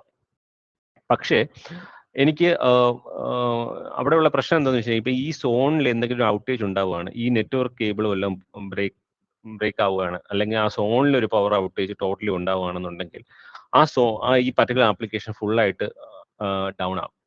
സോ അതാണ് അവിടെ ഒരു സോണൽ റിസോഴ്സിൽ പോകുമ്പോൾ ഉള്ള പ്രശ്നം. സോ അതുകൊണ്ട് എനിക്ക് മൾട്ടി സോൺ റിസോഴ്സ് ആയിട്ട് എനിക്ക് ക്രിയേറ്റ് ചെയ്യാം. സേ ഒരു മെഷീൻ ക്രിയേറ്റ് ചെയ്യുകയാണ്, ഞാനത് മൾട്ടി സോൺ, സേ സോൺ 1ഉം സോൺ 2ലും കൂടെ ഇട്ടിട്ട്, അല്ലെങ്കിൽ 3 സോണിലും കൂടി ഇട്ടിട്ട് ക്രിയേറ്റ് ചെയ്യാം. അങ്ങനെ ഓപ്ഷൻ ഉണ്ട് എന്നുണ്ടെങ്കിൽ ഒരു സോൺ ഡൗൺ ആയാലും അടുത്ത സോണിൽ നിന്ന് കാണും. ഓക്കെ. അല്ലെങ്കിൽ എനിക്ക് വേറൊരു ഓപ്ഷൻ ഉണ്ടെന്ന് പറയുന്നത് റീജിയണൽ റിസോഴ്സ് ആയിട്ട് ക്രിയേറ്റ് ചെയ്യാം. റീജിയണൽ റിസോഴ്സ് ആയിട്ട് ക്രിയേറ്റ് ചെയ്ത് കഴിഞ്ഞാൽ Google cloud internally that will manage like say resource multiple സോണിലായിട്ട് സ്പ്രെഡ് ആയിട്ട് കിടക്കും. സോ മൾട്ടിപ്പിൾ സോൺസ് ഡൗൺ ആയാലും നമ്മൾ ആപ്ലിക്കേഷൻ അപ്പായിട്ട് തന്നെ ഇരിക്കും.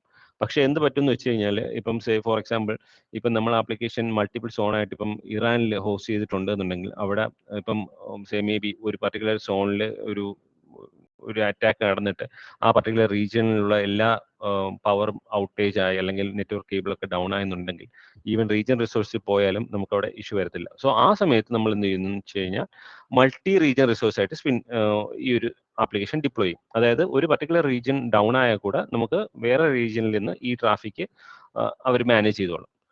ഓക്കെ. സോ അങ്ങനെ കുറേ ഓപ്ഷൻസ് ഉണ്ട്. നമുക്കിത് സോണൽ റിസോഴ്സ് ആയിട്ടും റീജിയൻ റിസോഴ്സ് ആയിട്ടും മൾട്ടി റീജിയൻ റിസോഴ്സ് ആയിട്ടും നമുക്ക് ക്രിയേറ്റ് ചെയ്യാം. ഞാനിത് ജസ്റ്റ് ഇപ്പം പറയുന്നത് നിങ്ങൾക്ക് മനസ്സിലാവണമെന്നില്ല. ഞാൻ ഇവരുടെ ഗൂഗിൾ ക്ലൗഡിന്റെ പോർട്ടലിൽ പോയിട്ട് എനിക്കത് എങ്ങനെ ക്രിയേറ്റ് ചെയ്യാന്ന് പറഞ്ഞ് ഞാനത് കാണിച്ചു തരാം. അപ്പം കുറച്ചും കൂടെ ഐഡിയ വരും.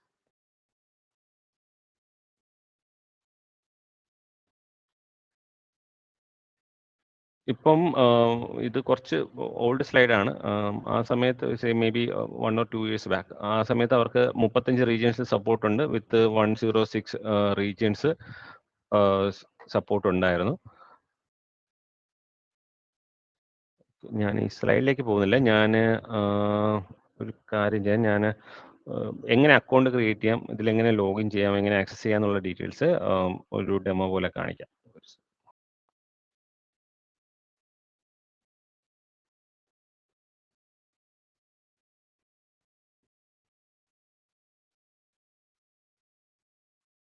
ഇതുവരെ പറഞ്ഞതിൽ എന്തെങ്കിലും ഡൗട്ടോ ക്വസ്റ്റ്യൻസ് എന്തെങ്കിലും ഉണ്ടോ?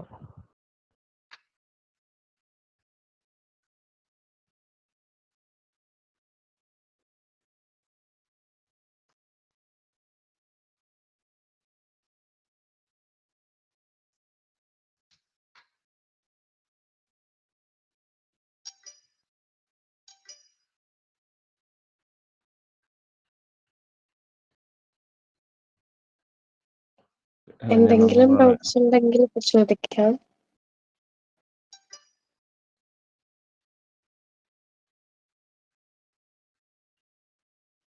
ഓക്കെ, ക്ലിയർ ആണ്.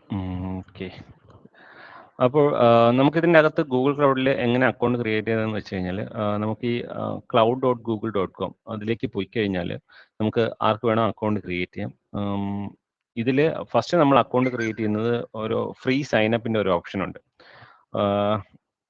ഫ്രീ സൈനപ്പിൻ്റെ ഓപ്ഷൻ കൊടുത്തു കഴിഞ്ഞാൽ നമുക്കൊരു $300 ക്രെഡിറ്റ്സ്. സോ ഈ ക്രെഡിറ്റ്സ് എന്തിനാന്ന് വെച്ച് കഴിഞ്ഞാൽ, ഞാൻ നേരത്തെ പറഞ്ഞില്ലായിരുന്നു, ഞാനിപ്പം സേ ഒരു മെഷീൻ ഇപ്പം സ്പിന്നപ്പ് ചെയ്യുന്ന സമയത്ത് സേ ഒരു സോണൽ റിസോഴ്സ് ആയിട്ട് ക്രിയേറ്റ് ചെയ്യുകയാണെങ്കിൽ $25 ആയിരിക്കും.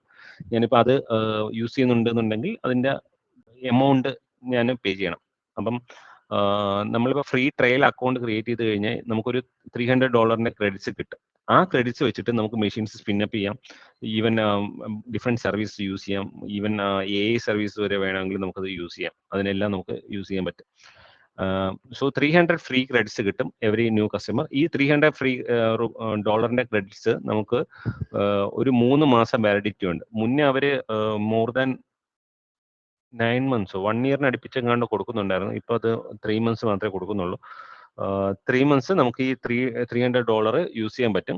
ഈവൻ നമ്മളിപ്പോൾ ഈ സേ ഒരു മെഷീൻ സ്പിന്നപ്പ് ചെയ്ത് ഞാൻ ഇപ്പം ആദ്യം AWSൽ ആണ് വർക്ക് ചെയ്ത് തുടങ്ങിയത്, മീൻസ് ട്രൈ ഔട്ട് ചെയ്ത് തുടങ്ങി. അപ്പം ഞാൻ അന്ന് ഒരു മെഷീൻ ക്രിയേറ്റ് ചെയ്ത് ഇട്ടിട്ട് ഞാനത് മറന്നുപോയി.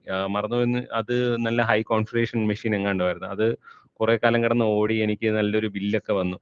സോ ആക്ച്വലി അവിടെ നമ്മൾ ആ ഒരു ഇഷ്യൂ ഇവിടെ ഇല്ല ഇൻ ദ സെൻസ്, നമുക്കിപ്പോൾ $300 ഫ്രീ ക്രെഡിറ്റ്സ് കിട്ടിക്കഴിഞ്ഞാൽ ഈ $300 മേളിൽ പോയി കഴിഞ്ഞാൽ നമ്മൾ കൺഫർമേഷൻ കൊടുത്താൽ മാത്രമേ നമുക്കത് കണ്ടിന്യൂ ചെയ്യത്തുള്ളൂ, അവർ ചാർജ് ചെയ്യത്തുള്ളൂ. സോ അവർ ഈ 300 കഴിയുമ്പോൾ അത് സ്റ്റോപ്പ് ആവും. നമുക്ക് നമ്മളെ എമൗണ്ട് നമ്മൾ പേ ചെയ്യേണ്ടി വരത്തില്ല. നമ്മൾ ഇൻ കേസ് നമുക്ക് വേണമെന്നുണ്ടെങ്കിൽ മാത്രം നമുക്ക് ആ സർവീസ് കണ്ടിന്യൂ ചെയ്തിട്ട് പേയ്മെന്റ് ചെയ്തിട്ട് യൂസ് ചെയ്യാം. സോ 300 ക്രെഡിറ്റ്സ് എക്സോസ്റ്റ് ചെയ്ത് കഴിഞ്ഞാൽ സേഫ് ആണ്, അത് അവിടെ സ്റ്റോപ്പ് ആയിക്കോളും. പിന്നെ അത് മാത്രമല്ല, ഇവര് ചില സർവീസസ്,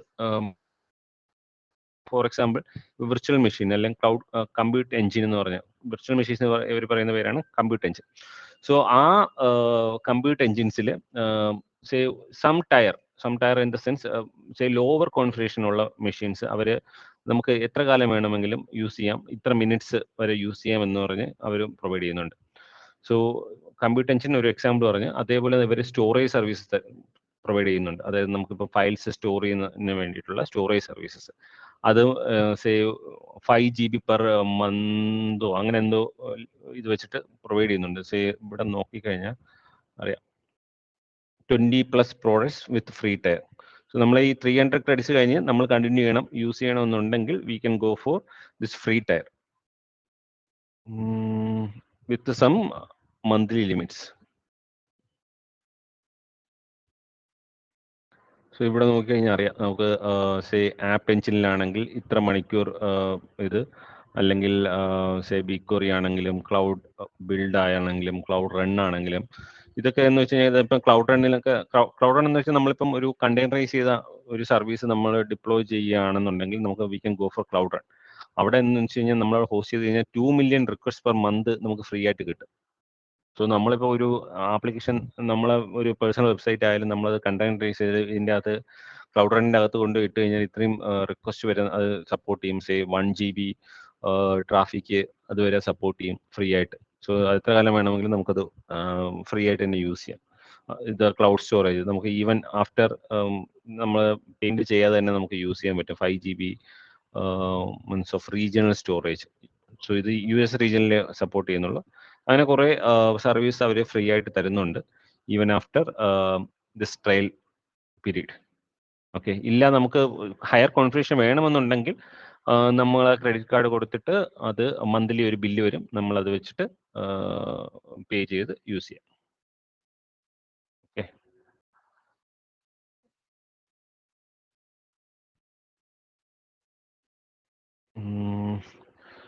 ഓക്കെ. സോ ഇതിൽ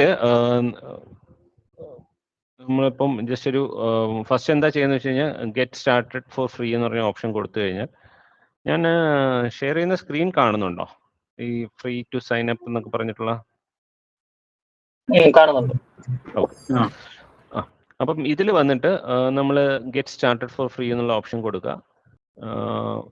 അപ്പം നമ്മൾ ഇമെയിൽ അഡ്രസ്സും അങ്ങനെ ഡീറ്റെയിൽസ് എല്ലാം കൊടുത്തിട്ട് നമുക്ക് ഫ്രീ ട്രയൽ സ്റ്റാർട്ട് ചെയ്യാൻ പറ്റും. എനിക്ക് ഒന്ന് for authentication purpose credit card കൊടുക്കേണ്ടി വരും. ബട്ട് ഞാൻ പറഞ്ഞ പോലെ അവർ ചാർജ് ചെയ്യത്തില്ല. അറൗണ്ട് വെരിഫിക്കേഷൻ എങ്ങാണ്ട് ഒരു 2 rupees എങ്ങാണ്ട് ചാർജ് ചെയ്ത് അത് റീഫണ്ട് ചെയ്യും. സോ ഇതിൽ ഫസ്റ്റ് അക്കൗണ്ട് ക്രിയേറ്റ് ചെയ്യുക. അക്കൗണ്ട് ക്രിയേറ്റ് ചെയ്തിട്ട് നമുക്ക്, ഞാനത് ഓൾറെഡി ലോഗിൻ ചെയ്ത് വെച്ചിരിക്കുന്ന എടുക്കാം.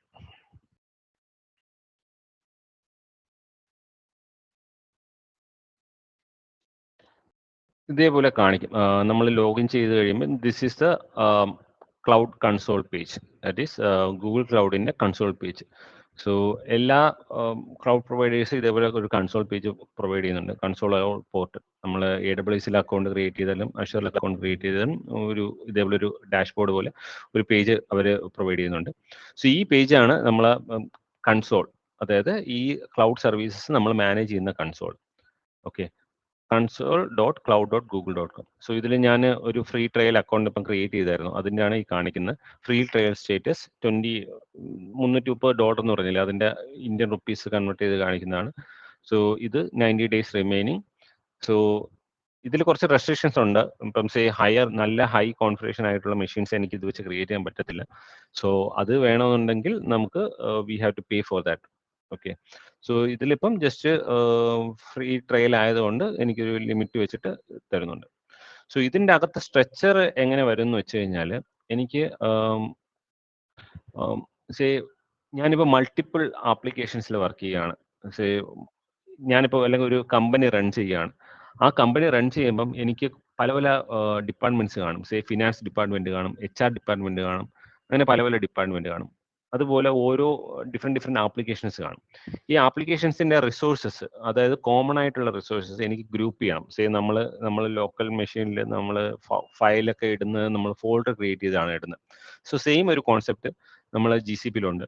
ഇപ്പൊ അഷറിലൊക്കെ ആണെന്നുണ്ടെങ്കിൽ അതിൽ റിസോഴ്സ് ഗ്രൂപ്പ് എന്ന് പറയും. സിമിലർ ടു ദാറ്റ് നമ്മളിവിടെ പ്രോജക്ട്സ് എന്ന് പറഞ്ഞാണ് ഇതിന്റെ കോൺസെപ്റ്റ്. നമ്മൾ GCPയിൽ ഫസ്റ്റ് നമ്മൾ എന്താ ചെയ്യുന്നത് വെച്ച് കഴിഞ്ഞാൽ, നമ്മൾ ഗൂഗിൾ ക്ലൗഡിൽ ലോഗിൻ ചെയ്തിട്ട് ഇവിടെ ഒരു മേളിൽ പ്രോജക്ട്സിന്റെ ഒരു ഓപ്ഷൻ ഉണ്ട്. ഈ പ്രോജക്ട്സിന്റെ ഓപ്ഷൻ എടുത്തു കഴിഞ്ഞാൽ എനിക്ക് ഇവിടെ ന്യൂ പ്രോജക്റ്റ് എന്ന് പറഞ്ഞൊരു ഓപ്ഷൻ ഉണ്ട്.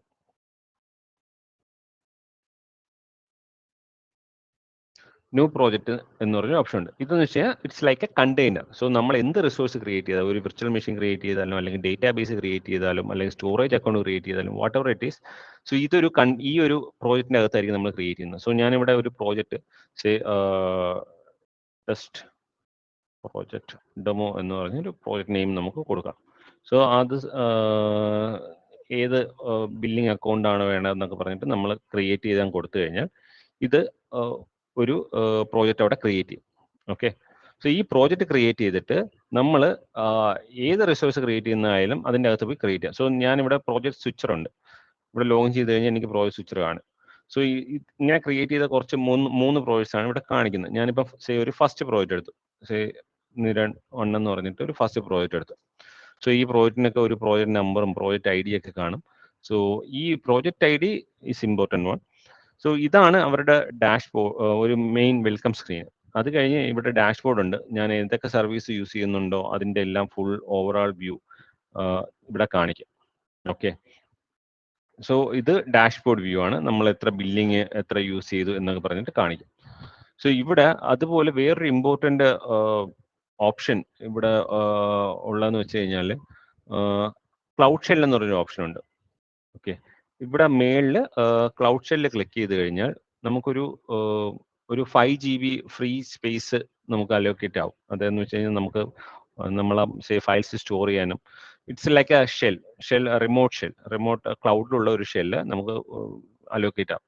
ഓക്കെ, നമ്മൾ അവിടെ പോയിട്ട് കമാൻഡ്സ് ഒക്കെ ഇടാൻ എല്ലാം ടൈപ്പ് ചെയ്ത് ഇവിടെ നോക്കാം. ഡിപ്ലോയ്മെന്റ് ചെയ്യണമെന്നുണ്ടെങ്കിൽ അതിൻ്റെ അകത്ത് നിന്ന് ചെയ്യാം. ഇതൊരു യൂണിക് ഷെല്ലാണ്. ഇതിൻ്റെ അകത്ത് ഈ വേറൊരു അഡ്വാൻറ്റേജ് എന്തെന്ന് വെച്ച് കഴിഞ്ഞാൽ, ഇവിടെ ഓപ്പൺ എഡിറ്റർ എന്ന് പറഞ്ഞൊരു ഓപ്ഷൻ ഉണ്ട്. ഈ ഓപ്പൺ എഡിറ്റർ എന്ന് വെച്ച് കഴിഞ്ഞാൽ ഇത് മോസ്റ്റ് ഓഫ് ഇത് കുറച്ച് യൂസ്ഫുൾ ആയിട്ടുള്ള ഓപ്ഷനാണ്. നമ്മളിപ്പം നമ്മൾ ലോക്കലിൽ നമ്മൾ വിഷ്വൽ സ്റ്റുഡിയോ കോഡൊക്കെ യൂസ് ചെയ്യുന്നുള്ളവരാണെങ്കിൽ നമുക്ക് ഈ ഒരു ഇന്റർഫേസ് കണ്ടു കഴിഞ്ഞാൽ മനസ്സിലാവും. അതിന്റെ ജസ്റ്റ് തീം ഒന്ന് മാറി കിടക്കുന്നുള്ളൂ. സെയിം ഇന്റർഫേസ് ആണ്, വിഷ്വൽ സ്റ്റുഡിയോ കോഡിന്റെ അതേ ഇന്റർഫേസ് ആണ്. നമുക്ക് ഇവിടെ ഫയൽ എക്സ്പ്ലോറർ ഉണ്ട്. നമ്മൾ ഫയൽസ് ഒക്കെ മാനേജ് ചെയ്യാൻ പറ്റും. നമുക്ക് വേണമെന്നുണ്ടെങ്കിൽ എക്സ്റ്റൻഷൻസ് ഇൻസ്റ്റാൾ ചെയ്യാം. ഒത്തിരി ഓപ്ഷൻസ് ഇവിടെ ഉണ്ട്. ഫയൽ സെർച്ച്, ഇതിൻ്റെ എല്ലാം ഓപ്ഷൻ ഉണ്ട്. ഈവൻ ടെർമിനൽ നമുക്ക് ഇതിൻ്റെ അകത്ത് നിന്ന് വേണമെങ്കിൽ ഓപ്പൺ ചെയ്യാം.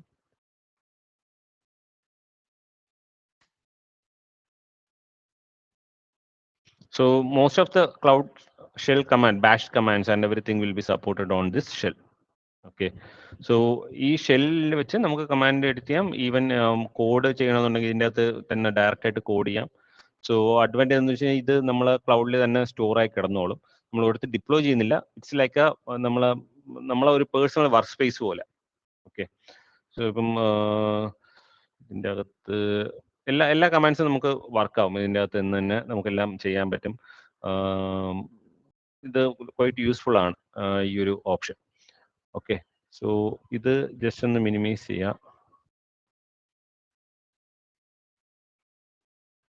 ഓക്കെ, ഇനി ഇതിൻ്റെ അകത്ത് നമ്മൾ ലോഗിൻ ചെയ്ത് കഴിഞ്ഞാൽ നമുക്ക് എന്തൊക്കെ ഓപ്ഷൻസ് ആണ് ഉള്ളതെന്ന് നോക്കണമെന്നുണ്ടെങ്കിൽ ഇവിടെ ലെഫ്റ്റിൽ ഈ മെനു എടുത്തു കഴിഞ്ഞാൽ ഇതിലെല്ലാ ഓപ്ഷൻസും കാണിക്കും.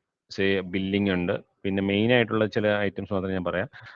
കമ്പ്യൂട്ട് എഞ്ചിൻ, അതായത് നമ്മൾ വെർച്വൽ മെഷീൻസ് ഒക്കെ നേരത്തെ ക്രിയേറ്റ് ചെയ്യുന്നുണ്ടല്ലോ. പിന്നെ കുബർനെറ്റ്സ് എഞ്ചിന്, ക്ലൗഡ് സ്റ്റോറേജ്, സെക്യൂരിറ്റി, പിന്നെ മോണിറ്ററിങ്. നമുക്ക് ഈ ഒരു ആപ്ലിക്കേഷൻ ഡിപ്ലോയ് ചെയ്ത് കഴിഞ്ഞാൽ അതിൻ്റെ എത്രത്തോളം ഹിറ്റ് വരുന്നുണ്ട്, അതിൻ്റെ എന്തെങ്കിലും എറർ ലോഗ് വല്ലതും ഉണ്ടോ, അതൊക്കെ മോണിറ്റർ ചെയ്യാനുള്ള ഓപ്ഷൻ ഉണ്ട്. ക്ലൗഡ് റൺ, ഇതെന്ന് വെച്ച് കഴിഞ്ഞാൽ നമ്മൾ നേരത്തെ പറഞ്ഞായിരുന്നു, ഒരു കണ്ടെയ്നറൈസ് ചെയ്ത ഒരു ആപ്ലിക്കേഷൻ നമുക്ക് റൺ ചെയ്യണമെന്നുണ്ടെങ്കിൽ ഈ ക്ലൗഡ് റണ്ണ് പോവാം.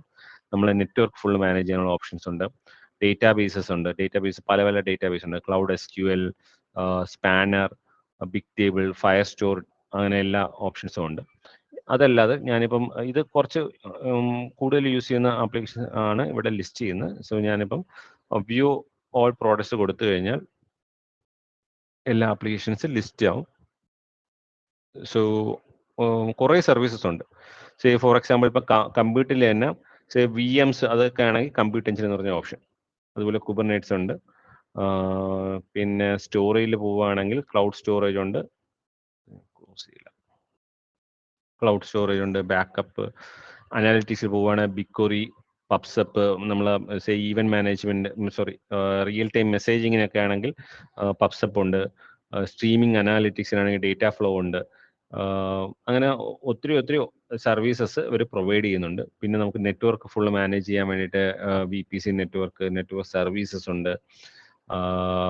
App engine, cloud run functions, പിന്നെ database, cloud SQL, Datastore, Firestore. ഇതെല്ലാം ഡിഫറെൻറ്റ് ഓപ്ഷൻസ് ആണ്. നമുക്കത് ടൈം പെർമിറ്റ് ചെയ്യണമെങ്കിൽ ഞാൻ ജസ്റ്റ് ഒന്ന് ഓടിച്ചൊന്ന് കാണിക്കാം. സോ ഈവൻ Neo4j, MongoDB അതിൻ്റെയൊക്കെ സപ്പോർട്ടുണ്ട്. പിന്നെ CI/CD, അതായത് നമ്മളിപ്പം GitHubൽ നമ്മൾ റെപ്പോസിറ്ററീസ് ക്രിയേറ്റ് ചെയ്ത് നമ്മൾ സേവ് ചെയ്യുന്നില്ല, അതിന് പകരം നമുക്ക് ഓൺ റെപ്പോസിറ്ററി, സോഴ്സ് റെപ്പോസിറ്ററീസ് നമുക്ക് വേണമെങ്കിൽ യൂസ് ചെയ്യാം. ഈ സോഴ്സ് റെപ്പോസിറ്ററിയിൽ നമ്മൾ ആപ്ലിക്കേഷൻ എന്തെങ്കിലും കോഡ് ക്രിയേറ്റ് ചെയ്ത് ഇട്ട് കഴിഞ്ഞാൽ ഓട്ടോമാറ്റിക് അത് ബിൽഡ് ചെയ്ത് ഡിപ്ലോയ് ചെയ്യണമെന്നുണ്ടെങ്കിൽ നമുക്ക് we can use cloud build, അതിൻ്റെ ഓപ്ഷൻ ഉണ്ട്. പിന്നെ ഈ കണ്ടെയ്നർ ഇമേജ്, അതായത് നമ്മളിപ്പം നമുക്ക് ഡോക്കർ ഇമേജസ് നമ്മൾ ക്രിയേറ്റ് ചെയ്യുകയാണ്. നമ്മൾ ഡോക്കറിൻ്റെ ആർട്ടിഫാക്ട് രജിസ്ട്രി ഉള്ളതുപോലെ നമുക്ക് ഓൺ ആർട്ടിഫാക്ട് രജിസ്ട്രി, നമ്മൾ പ്രൈവറ്റ് ആയിട്ട് ആർട്ടിഫാക്ട് രജിസ്ട്രി വേണമെന്നുണ്ടെങ്കിൽ ഈ ആർട്ടിഫാക്ട് രജിസ്ട്രി ഓപ്ഷൻ ഉണ്ട്. അതുപോലെ നമുക്ക് AI റിലേറ്റഡ് ആയിട്ട് ഒത്തിരി സർവീസസ് ഉണ്ട്. ഇപ്പം നമ്മളിപ്പം ജെമിനയോ അല്ലെങ്കിൽ ChatGPT യൂസ് ചെയ്യുന്ന സമയത്ത് അവിടെയുള്ള പ്രശ്നം എന്താണെന്ന് വെച്ച് കഴിഞ്ഞാൽ നമ്മൾ കൊടുക്കുന്ന ഡേറ്റ എല്ലാം അവർ വേണമെങ്കിൽ they will use it for enhancing their models. So ഇല്ല, നമുക്ക് കുറേ പ്രൈവറ്റ് ഡേറ്റ ഉണ്ട്, അല്ലെങ്കിൽ നമ്മളെ കമ്പനി സ്പെസിഫിക് ആയിട്ടുള്ള കുറച്ച് കോൺഫിഡൻഷ്യൽ ഡേറ്റ ഉണ്ട് എന്നുണ്ടെങ്കിൽ may be I can go for my own instance of this services. So അതൊക്കെ ക്രിയേറ്റ് ചെയ്യാനുള്ള ഓപ്ഷൻസ് ഉണ്ട്. സോ അവിടെ പല പല സർവീസ് ഉണ്ട്. സ്പീച്ച് റെക്കഗ്നിഷൻ, ഡോക്യുമെന്റിൽ നിന്ന് ഡേറ്റ എക്സ്ട്രാക്ട് ചെയ്യുന്ന ഈ സർവീസസ് എല്ലാം ഒത്തിരി സർവീസസ് പ്രൊവൈഡ് ചെയ്യുന്നുണ്ട്. നമുക്ക് ആവശ്യമുള്ള മാത്രം നമുക്ക് എനേബിൾ ചെയ്താൽ മതി. എനേബിൾ ചെയ്തിട്ട് നമ്മൾ യൂസ് ചെയ്യുന്ന മാത്രം നമ്മൾ ബില്ല് പേയ്മെന്റ് ചെയ്താൽ മതി. ഓക്കെ. അതുപോലെ എല്ലാത്തിലേക്കും പോകാനാണെങ്കിൽ ഇത് കുറേ ദിവസം എടുക്കും.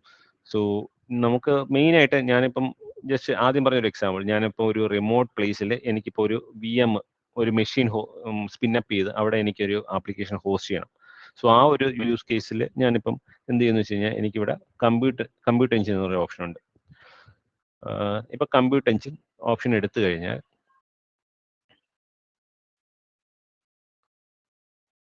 ഇതിൽ VM ഇൻസ്റ്റൻസ്, വിർച്വൽ മെഷീൻസിൽ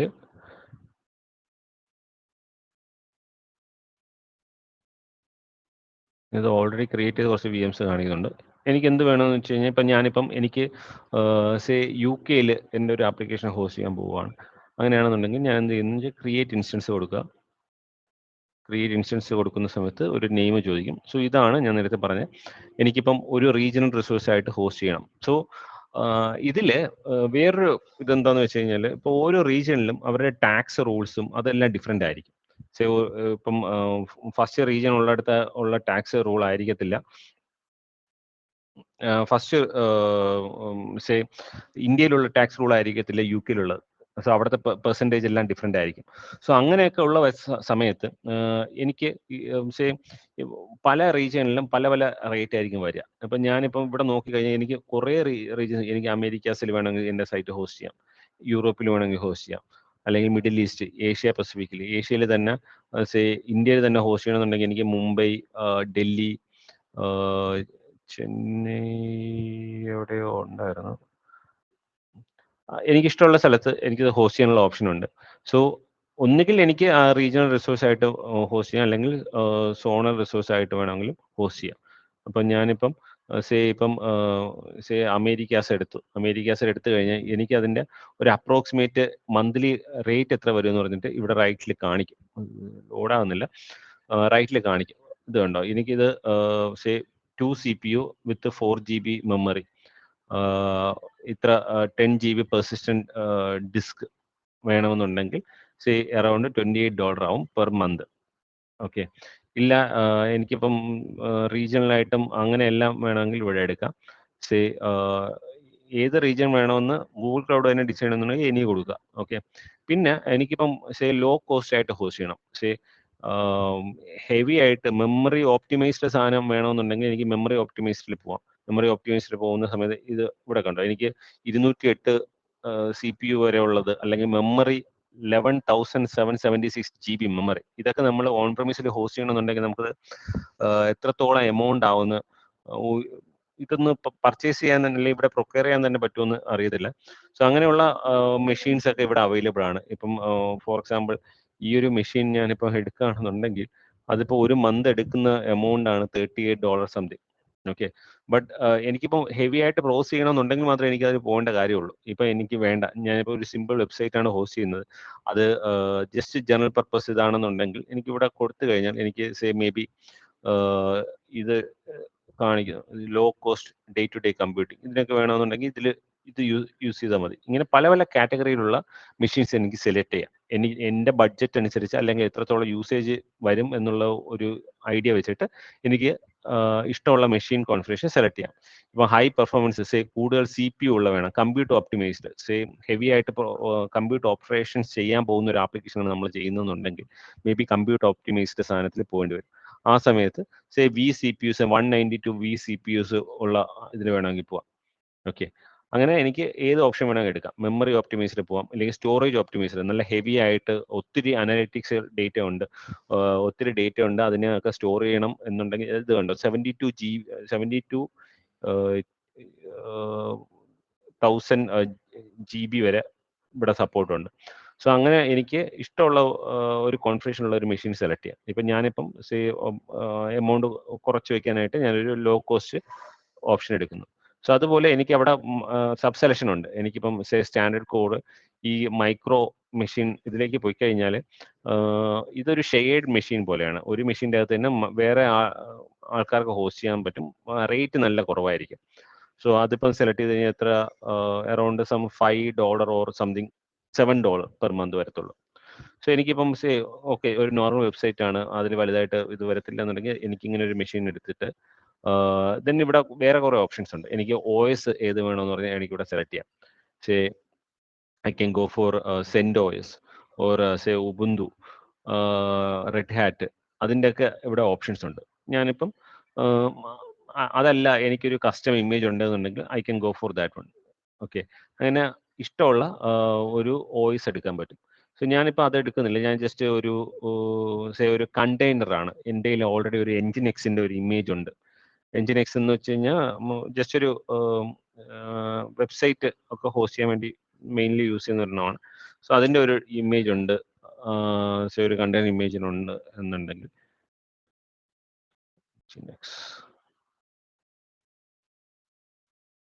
ഓക്കെ, അത് വേണമെങ്കിൽ ആഡ് ചെയ്യാം. ഓക്കെ. അത് മാത്രമല്ല, എനിക്കിപ്പോൾ അഡീഷണൽ ആയിട്ട് കുറച്ച് ഹാർഡ് ഡിസ്ക് വേണം. ഹാർഡ് ഡിസ്ക് വേണമെന്നുണ്ട്. ഇതൊരു ബ്ലാങ്ക് ഡിസ്ക്കാണ്. നമ്മളിപ്പം ലോക്കൽ മെഷീനിൽ നമ്മളിപ്പോൾ നോക്കുകയാണെങ്കിൽ നമുക്കിപ്പോൾ C ഡ്രൈവ്, D ഡ്രൈവ് അങ്ങനെയൊക്കെ ഇത് കാണില്ല. അതേപോലെ എനിക്ക് വേണമെങ്കിൽ മൾട്ടിപ്പിൾ ഡ്രൈവ് ഇവിടെ ക്രിയേറ്റ് ചെയ്യാം. സോ അതിൻ്റെ ഓപ്ഷൻ ഉണ്ട്. സോ ആ ഡ്രൈവിന് തന്നെ പല ഓപ്ഷൻസ് ഉണ്ട്. എനിക്ക് SSD ആയിട്ട് ക്രിയേറ്റ് ചെയ്യാം, അല്ലെങ്കിൽ കാശ് കൊടുക്കാൻ HDD, പല ഓപ്ഷൻസ് ഉണ്ട്. സോ അതിൽ നമുക്ക് ഇഷ്ടമുള്ള പോലെ സെലക്ട് ചെയ്യാൻ പറ്റും. സോ അതുപോലെ ഡേറ്റ പ്രൊട്ടക്ഷന് എനിക്കിപ്പോൾ ബാക്കപ്പ് പ്ലാൻ, ഓട്ടോമാറ്റിക് ആയിട്ട് ഡെയിലി ഇത്ര ബാക്കപ്പ് എടുക്കണം, സ്നാപ്ഷോട്ട് സ്കെഡ്യൂൾസ് ക്രിയേറ്റ് ചെയ്യാൻ പറ്റും, ഡെയിലി രാവിലെ വൈകുന്നേരം സ്നാപ്ഷോട്ട് എടുക്കുന്ന പോലെ. ഇല്ലാന്നുണ്ടെങ്കിൽ നോ ബാക്കപ്സ് കൊടുക്കാം. സോ അത് കൊടുത്തു. നെറ്റ്വർക്കിങ്ങിൽ എനിക്ക് മേ ബി ഇതൊരു വെബ്സൈറ്റ് ആണ്, അപ്പം അലോ HTTPS ട്രാഫിക് മാത്രം അലോ ചെയ്യുന്ന പോലെ നമുക്ക് കൊടുക്കാം. അങ്ങനെ എല്ലാ ഓപ്ഷൻസും ഇവിടെ ഉണ്ട്. നെറ്റ്വർക്കിംഗ് ഇന്റർഫേസ്, ഏത് IP അഡ്രസ്സ്, റേഞ്ച് വേണം, അതെല്ലാം നമുക്ക് ഓപ്ഷൻ ഉണ്ട്. പിന്നെ ഇതിൻ്റെ ഒബ്സർവബിലിറ്റി അതൊക്കെ ഞാൻ അതൊന്നും കൊടുക്കുന്നില്ല. ജസ്റ്റ് ഒരു മെഷീൻ, ജസ്റ്റ് എൻജിനെക്സിൻ്റെ ഒരു മെഷീൻ ക്രിയേറ്റ് ചെയ്യുകയാണ്. ഓക്കെ. അത് സ്പിന്നപ്പായി വരാൻ മാക്സിമം ഒരു 1 മിനിറ്റിൻ്റെ അകത്ത് എടുക്കത്തുള്ളൂ. സോ അവിടെ അഡ്വാൻറ്റേജ് എന്ന് വെച്ച് കഴിഞ്ഞാൽ ഞാനിപ്പം കൊടുത്ത ലൊക്കേഷനിൽ ഞാൻ ഫിസിക്കലായിട്ട് പോകേണ്ട കാര്യമൊന്നുമില്ല. എനിക്ക് ഡയറക്റ്റായിട്ട് അവിടെ സ്പിന്നപ്പായി എല്ലാം കോൺഫിഗറായി ഇന്ന ഒരു കോൺഫിഗറേഷൻ ഞാൻ കൊടുത്ത ആ കോൺഫിഗറേഷനിൽ എനിക്ക് മെഷീൻ കിട്ടും. സോ അങ്ങനെ ഞാനിപ്പോൾ 2-3 മുന്നേ ക്രിയേറ്റ് ചെയ്ത് വെച്ചാണ് ഈ കാണിക്കുന്നത്. സേ ഇതൊരു എൻജിൻ എക്സിൻ്റെ ഇമേജ്. സോ ഈ ഇമേജിൽ എനിക്കിപ്പം ക്ലിക്ക് ചെയ്ത് കഴിഞ്ഞാൽ ഞാനിപ്പം എൻജിൻ എക്സിൻ്റെ ഒരു ഇമേജിലാണ് ഡിപ്ലേ ചെയ്തത്. അപ്പോൾ അതിനൊരു ഡീഫോൾട്ട് ഒരു വെബ്സൈറ്റ് വരണം, പക്ഷേ ഇത് വന്നില്ല. HTTPS 80-ലാണെന്ന് തോന്നുന്നു. ഇത് ഞാൻ ജസ്റ്റ് കുറച്ച് മുന്നേ ക്രിയേറ്റ് ചെയ്തൊരു സെർവറാണ്. ഈ സെർവർ ആക്ച്വലി റൺ ആവുന്നത് US സെൻട്രൽ റീജിയനിലാണ്. ഒരു കോൺഫിഗറേഷൻ വെച്ച് റൺ ആവുന്നുണ്ട്. അത് അവിടെ ഇപ്പം സ്പിന്നപ്പായി എനിക്ക് ആ വെബ്സൈറ്റ് അവിടെ അപ്പായി. ഇതേപോലെ നമുക്ക് ഞാൻ ചെയ്യുന്ന വെബ്സൈറ്റ് എനിക്ക് ഏത് ലൊക്കേഷനിൽ വേണം ഇവിടെ സ്പിന്നപ്പ് ചെയ്യാം. സോ ഇതിപ്പം ഞാൻ ഇപ്പോൾ കുറച്ച് മുന്നേ കൊടുത്ത് അതും ഇവിടെ സ്പിന്നപ്പായി കഴിഞ്ഞു, മെഷീൻ ക്രിയേറ്റ് ആയി കഴിഞ്ഞു. എനിക്ക് വേണമെന്നുണ്ടെങ്കിൽ ആ മെഷീനിൽ SSH ചെയ്ത് കയറണമെന്നുണ്ടെങ്കിൽ എനിക്ക് അതിന് വേണ്ടി പ്രത്യേകം വേറൊരു ടൂളൊന്നും ഇൻസ്റ്റാൾ ചെയ്യേണ്ട കാര്യമില്ല. ഞാനിവിടെ ഡയറക്റ്റ് ആയിട്ട് ഇവിടെ SSH ക്ലിക്ക് ചെയ്ത് കഴിഞ്ഞാൽ ആ മെഷീനിലേക്ക് എനിക്ക് കണക്ട് ചെയ്യാം. ആ മെഷീനിൽ കമാൻഡ്സ് റൺ ചെയ്യണമെന്നുണ്ടെങ്കിൽ കമാൻഡ്സ് റൺ ചെയ്യാം. അങ്ങനെ എല്ലാം അവിടെ ഡയറക്റ്റ് ആയിട്ട് ചെയ്യാൻ പറ്റും. ഇത് മനസ്സിലാവുന്നുണ്ടോ? എന്തെങ്കിലും ഒറീസ് എന്തെങ്കിലും ക്വസ്റ്റ്യൻസ് അങ്ങനെ വല്ലതും ഉണ്ടോ? ക്ലിയർ ആണോ എല്ലാവർക്കും? ഒരു ഡൗട്ട് ചോദിച്ചോട്ടെ?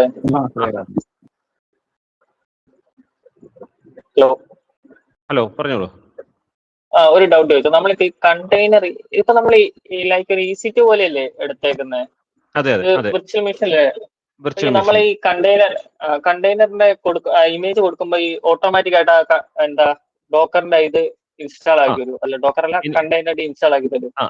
എനിക്ക് വേണമെന്നുണ്ടെങ്കിൽ അങ്ങനെ ചെയ്യാം. ബിക്കോസ് എൻ്റെ ഓൾറെഡി ഒരു കണ്ടെയ്നർ ഉണ്ട്. ആ കണ്ടെയ്നർ ഡയറക്റ്റ് ആയിട്ട് സെറ്റാക്കി ആ വിർച്വൽ മെഷീനിൽ റൺ ആവണമെന്നുണ്ടെങ്കിൽ അതിൻ്റെ ഓപ്ഷൻ ഞാൻ കൊടുത്ത്. ഇല്ല എന്നുണ്ടെങ്കിൽ ഞാനിപ്പോൾ ആ വിർച്വൽ മെഷീൻ്റെ ഓപ്ഷൻ കൊടുക്കുന്നതിന് പകരം, കണ്ടെയ്നറിൻ്റെ ഓപ്ഷൻ കൊടുക്കുന്നതിന് പകരം ഞാനിവിടെ OSൻ്റെ അവിടെ എനിക്ക് വേറൊരു OS എടുക്കാം. ഞാനിവിടെ OS എടുക്കുന്നതിന് പകരം ഡിപ്ലോയ് കണ്ടെയ്നറാണ് കൊടുത്തത്. ഓക്കെ, അതുകൊണ്ടാണ് ആ എൻജിൻ എക്സിന്റെ ഇമേജിന്റെ കണ്ടെയ്നർ കൊടുത്തുകൊണ്ട് എൻജിൻ എക്സിന്റെ ഒരു ഇൻസ്റ്റൻസ് അപ്പായി. അതിന് പകരം ഞാനിപ്പോൾ ഇവിടെ വേണമെങ്കിൽ എനിക്ക് ഇഷ്ടമുള്ള ഒരു OS കൊടുത്തിട്ട് സെൻഡ് OSO അല്ലെങ്കിൽ ഉബുണ്ടുവോ ഏതെങ്കിലും കൊടുത്തിട്ട് അതൊന്ന് സ്പിന്നപ്പ് ആക്കി കൊടുത്തു കഴിഞ്ഞാൽ എനിക്ക് ആ മെഷീനിൽ ലോഗിൻ ചെയ്ത് ഞാൻ മാനുവലായിട്ട് എനിക്ക് ആവശ്യമുള്ളത് വേണമെങ്കിൽ അതിൻ്റെ അകത്ത് റൺ ചെയ്ത് അല്ലെങ്കിൽ ഡിപ്ലോയ് ചെയ്ത് ആ മെഷീൻ ആ ഒരു വെബ്സൈറ്റ് അപ്പാക്കി എടുക്കാൻ പറ്റും അവിടെ. ഓക്കെ, ജസ്റ്റ് ഒരു ഡെമോ. അതായത് അപ്പൊ കണ്ടെയ്നർ എടുക്കുമ്പോൾ മറ്റേ ആ സർവീസ് അതിനു വേണ്ടിയുള്ള മാത്രമുള്ള സംഭവങ്ങളായിരിക്കും ഇൻസ്റ്റാൾ ആയിട്ടുള്ളത്? അതെ, ഞാനൊരു ഇമേജ് എൻജിൻ എക്സിന്റെ ഒരു ഇമേജ് ഉണ്ട്. ആ ഇമേജ് ആണ് അവിടെ ഡിപ്ലോയ് ആയിരിക്കുന്നത്. അതിന് പകരം ഇതേപോലെ മാനുവലായിട്ട് ഒരു വോയിസ് വെച്ചിട്ട് നമുക്ക് ക്രിയേറ്റ് ചെയ്തിട്ട് അതിൻ്റെ അകത്ത് ലോഗിൻ ചെയ്ത് ഡിപ്ലോയ്മെന്റ് ചെയ്യാൻ ആപ്ലിക്കേഷൻ അപ്പാക്കാനും എല്ലാം നമുക്ക് പറ്റും. ഞാനിപ്പോൾ അതൊക്കെ ആ ഒരു മീൻസ് ഫുൾ സ്റ്റെപ്പ് ചെയ്യുന്നതിന് പകരം ജസ്റ്റ് ഒരു കണ്ടെയ്നർ ഡിപ്ലോയ് ചെയ്യുന്നുള്ളൂ ഈ VM-ൽ. ഓക്കെ, പിന്നെ ഇതിൻ്റെ അകത്ത് നമ്മളെ VM ഇൻസ്റ്റൻസ് എല്ലാം ഇവിടെ ലിസ്റ്റ് ചെയ്യും. സോ നമ്മൾ ഈ കാണിക്കുന്ന VM ഇൻസ്റ്റൻസ് നമ്മളിപ്പോൾ ഇപ്പം വർക്ക് ചെയ്ത് കഴിഞ്ഞു, നമുക്കിപ്പം ഡെമോ അല്ലെങ്കിൽ വല്ലതും ചെയ്ത് കഴിഞ്ഞിട്ട് നമ്മളിവിടെ സ്റ്റോപ്പ് ചെയ്ത് വെച്ച് കഴിഞ്ഞാൽ പിന്നെ അതിന് ബില്ല് വരത്തില്ല. അതായത് നമ്മൾ ആ 300 ക്രെഡിറ്റ്സ് നിന്ന് കുറയത്തില്ല. സോ ജസ്റ്റ് നമ്മളിപ്പം വർക്ക് ചെയ്ത് കഴിഞ്ഞതിന് ശേഷം ജസ്റ്റ് സ്റ്റോപ്പ് ചെയ്യുക. ഇല്ല, ആവശ്യമില്ല എന്നുണ്ടെങ്കിൽ നമുക്ക് ഡിലീറ്റിൻ്റെ ഓപ്ഷൻ ഉണ്ട്, ഡിലീറ്റ് ചെയ്ത് കളയുക, അങ്ങനെ ചെയ്യാം. ഓക്കെ, സോ നമ്മൾ റൺ ചെയ്യുന്ന സമയത്ത് മാത്രമേ ഇതിന് ബില്ല് വരത്തുള്ളൂ. എനിക്ക് തോന്നുന്നു അഷ്യൂറിലൊക്കെ മെഷീൻ ഒരു നമ്മൾ സ്പിന്നപ്പ് ആക്കി കഴിഞ്ഞാൽ അത് നമ്മൾ പേയ്മെന്റ് ഈവൻ സ്റ്റോപ്പ് ചെയ്താലും പേയ്മെന്റ് ചെയ്യണമെന്ന് തോന്നുന്നു. സോ അതാണ് ഇവിടുത്തെ ഒരു ഡിഫറൻസ്. ഇതിൽ നമ്മൾ സ്റ്റോപ്പ് ചെയ്ത് കഴിഞ്ഞാൽ അതിന് ബില്ല് വരത്തില്ല, അതിൻ്റെ ഓപ്ഷൻ ഉണ്ട്. പിന്നെ എനിക്കിപ്പം ഈ മെഷീൻ റൺ ആയിക്കൊണ്ടിരിക്കുമ്പോൾ തന്നെ വേണമെങ്കിൽ ഇതിൻ്റെ അകത്ത് പോയിട്ട് ഈ കോൺഫിഗറേഷൻ എഡിറ്റ് ചെയ്യാൻ പറ്റും.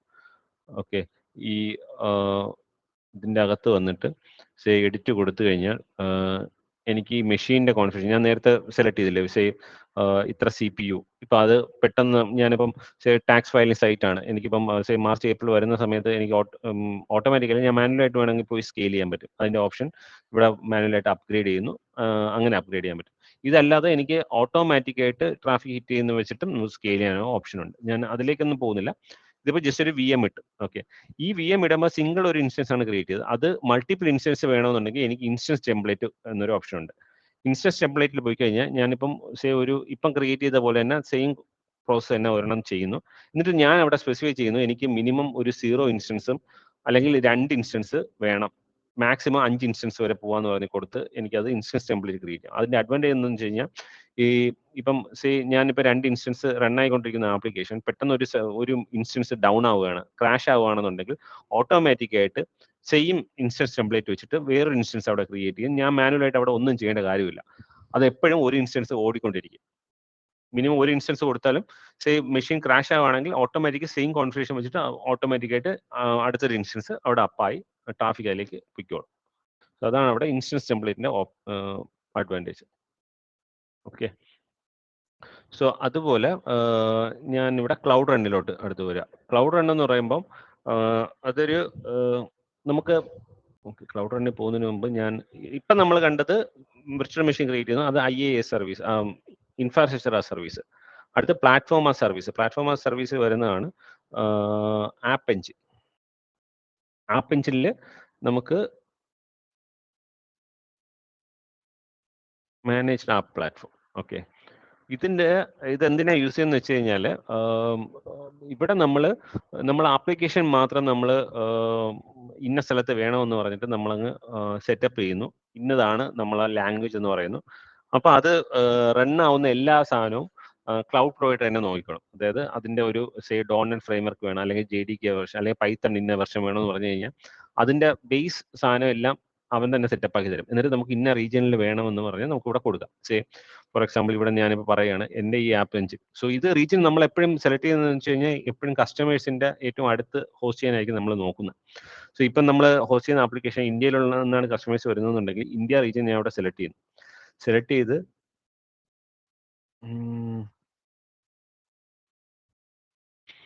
ഞാനിവിടെ ഒരു ആപ്ലിക്കേഷൻ ക്രിയേറ്റ് ചെയ്യാണ്. ഒരു ഇച്ചിരി സമയം എടുക്കും. ഞാൻ ഓൾറെഡി ക്രിയേറ്റ് ചെയ്ത് വെച്ചത് അതിലേക്ക് ഇപ്പോൾ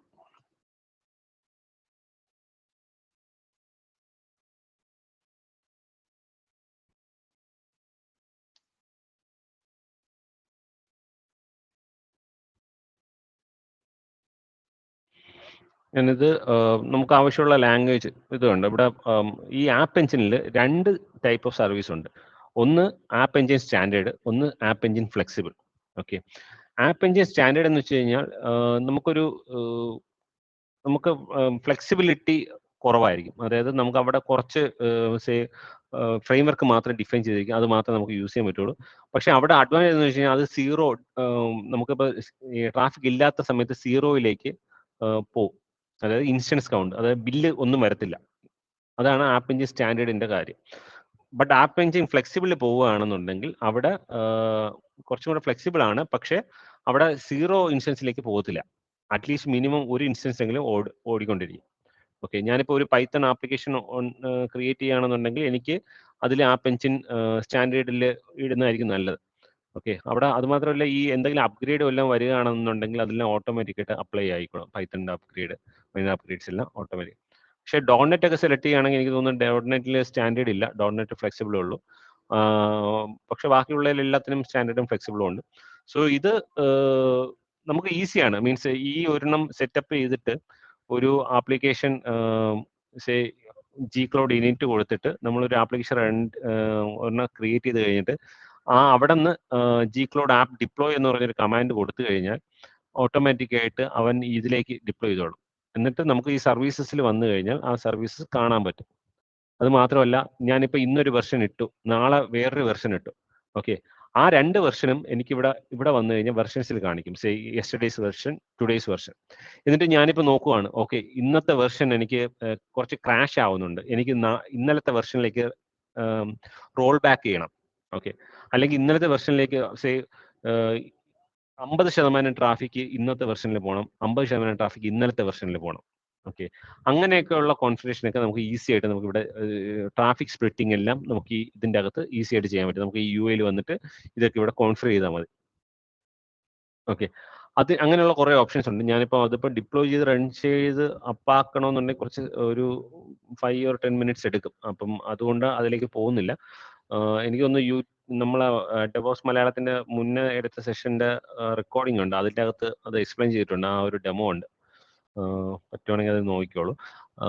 സോ അങ്ങനെയുള്ള ഓപ്ഷൻസ് ഇവിടെ ഉണ്ട്. നമുക്ക് ഈസി ആയിട്ട് പുതിയ വെർഷൻ, അതായത് ഞാനിപ്പം അതിപ്പം എങ്ങനെയാണ് യൂസ് ചെയ്യുന്നത് വെച്ച് കഴിഞ്ഞാൽ, ഇപ്പം ഞാൻ ഒരു ആപ്ലിക്കേഷൻ ചെയ്തിട്ട് ഒരു വെബ്സൈറ്റ് ചെയ്തു, അതിൻ്റെ പുതിയൊരു വെർഷൻ ചെയ്തിട്ട് അതിപ്പോൾ ക്രാഷ് ആവുകയാണ്, പുതിയ വെർഷൻ ക്രാഷ് ആവുകയാണ്. അല്ലെങ്കിൽ എനിക്കിപ്പം 100 യൂസേഴ്സ് ഉണ്ട് എന്നുണ്ടെങ്കിൽ ഒരു 10% യൂസേഴ്സിന് മാത്രം ന്യൂ വെർഷനിലേക്ക് റീഡയറക്ട് ചെയ്യണം. എന്നിട്ട് ഞാനിങ്ങനെ മോണിറ്റർ ചെയ്യും അതിലെന്തെങ്കിലും ഫെയിലിയർ വല്ലതും വരികയാണെങ്കിൽ എനിക്ക് പഴയ വെർഷനിലേക്ക് റോൾ ബാക്ക് ചെയ്യണം. അങ്ങനെയൊക്കെ ചെയ്യുന്ന സമയത്ത് എനിക്ക് വെർഷൻസ് ഈ ട്രാഫിക് സ്പ്ലിറ്റിങ്ങും എല്ലാം നല്ല യൂസ്ഫുൾ ആണ്.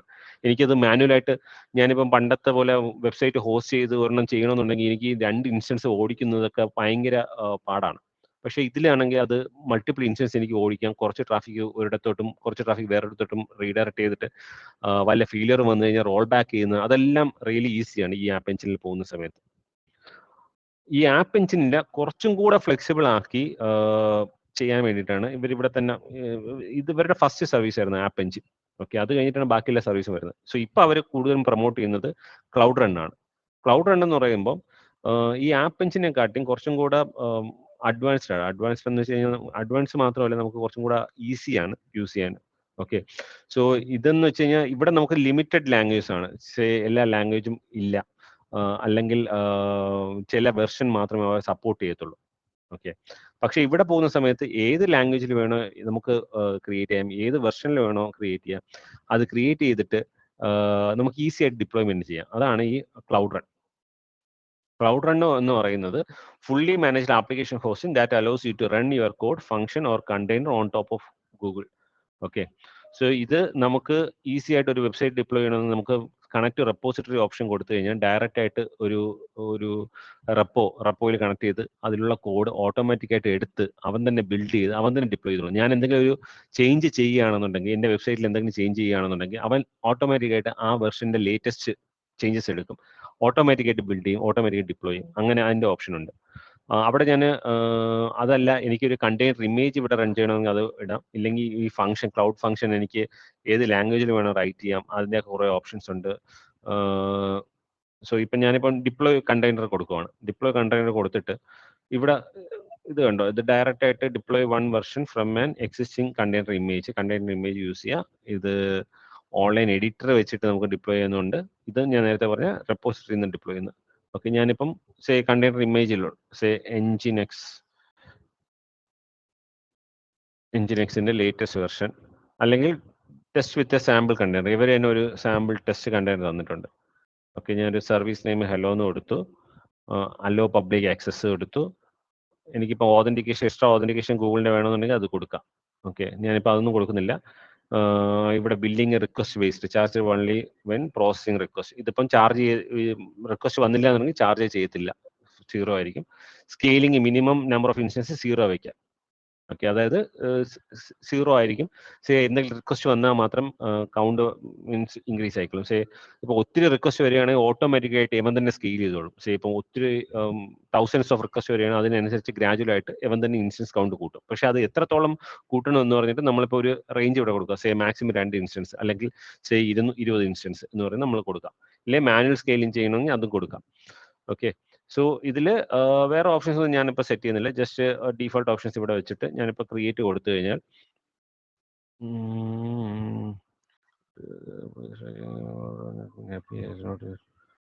ഓക്കെ, ഇത് ഞാൻ ഇതിന് മുന്നേ സെറ്റ് ചെയ്ത് ഒരെണ്ണം എടുക്കാം. ഇത് ഞാൻ കുറച്ച് മുന്നേ ഡിപ്ലോയ് ചെയ്തതാണ്.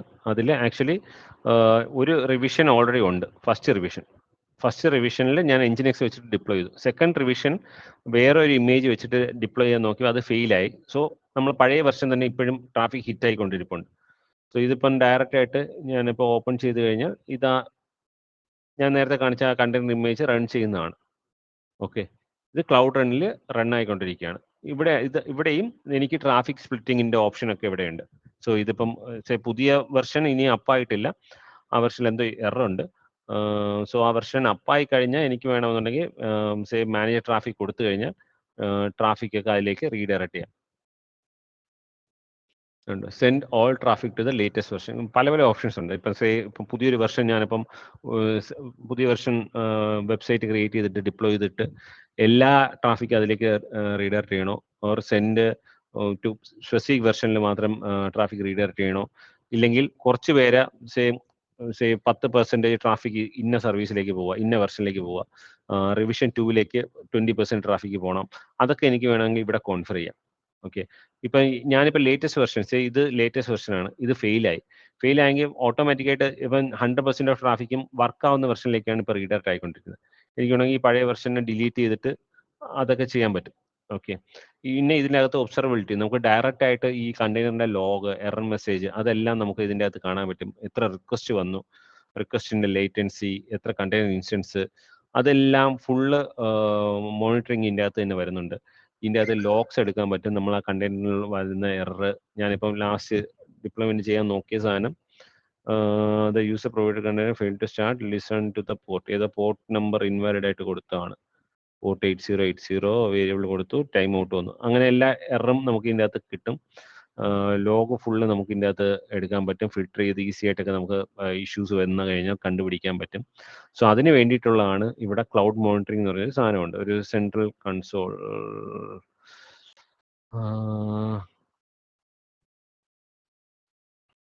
സോ മുന്നേ അതിൻ്റെ പേര് സ്റ്റാക്ക് ഡ്രൈവർ മോണിറ്ററിംഗ് എന്നായിരുന്നു. സ്റ്റാക്ക് ഡ്രൈവർ വേറൊരു കമ്പനി ആയിരുന്നു, ഇവർ ഗൂഗിൾ ക്ലൗഡ് അക്വയർ ചെയ്തു. അതിപ്പം ഫുള്ള് ഗൂഗിൾ ക്ലൗഡ് മോണിറ്ററിംഗ് എന്ന് പറഞ്ഞാക്കി.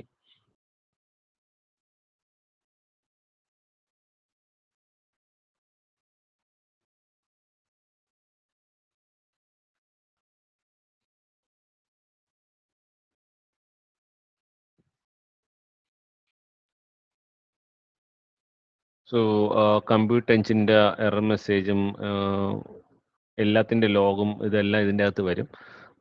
എന്തെങ്കിലും ഇഷ്യൂ ഉണ്ടോ, ഏതെങ്കിലും ലൊക്കേഷനിൽ എത്രയാണ് യൂട്ടിലൈസേഷൻ, അതിൻ്റെ ലേറ്റൻസി, അങ്ങനെയുള്ള ഡീറ്റെയിൽസ് എല്ലാം വരും.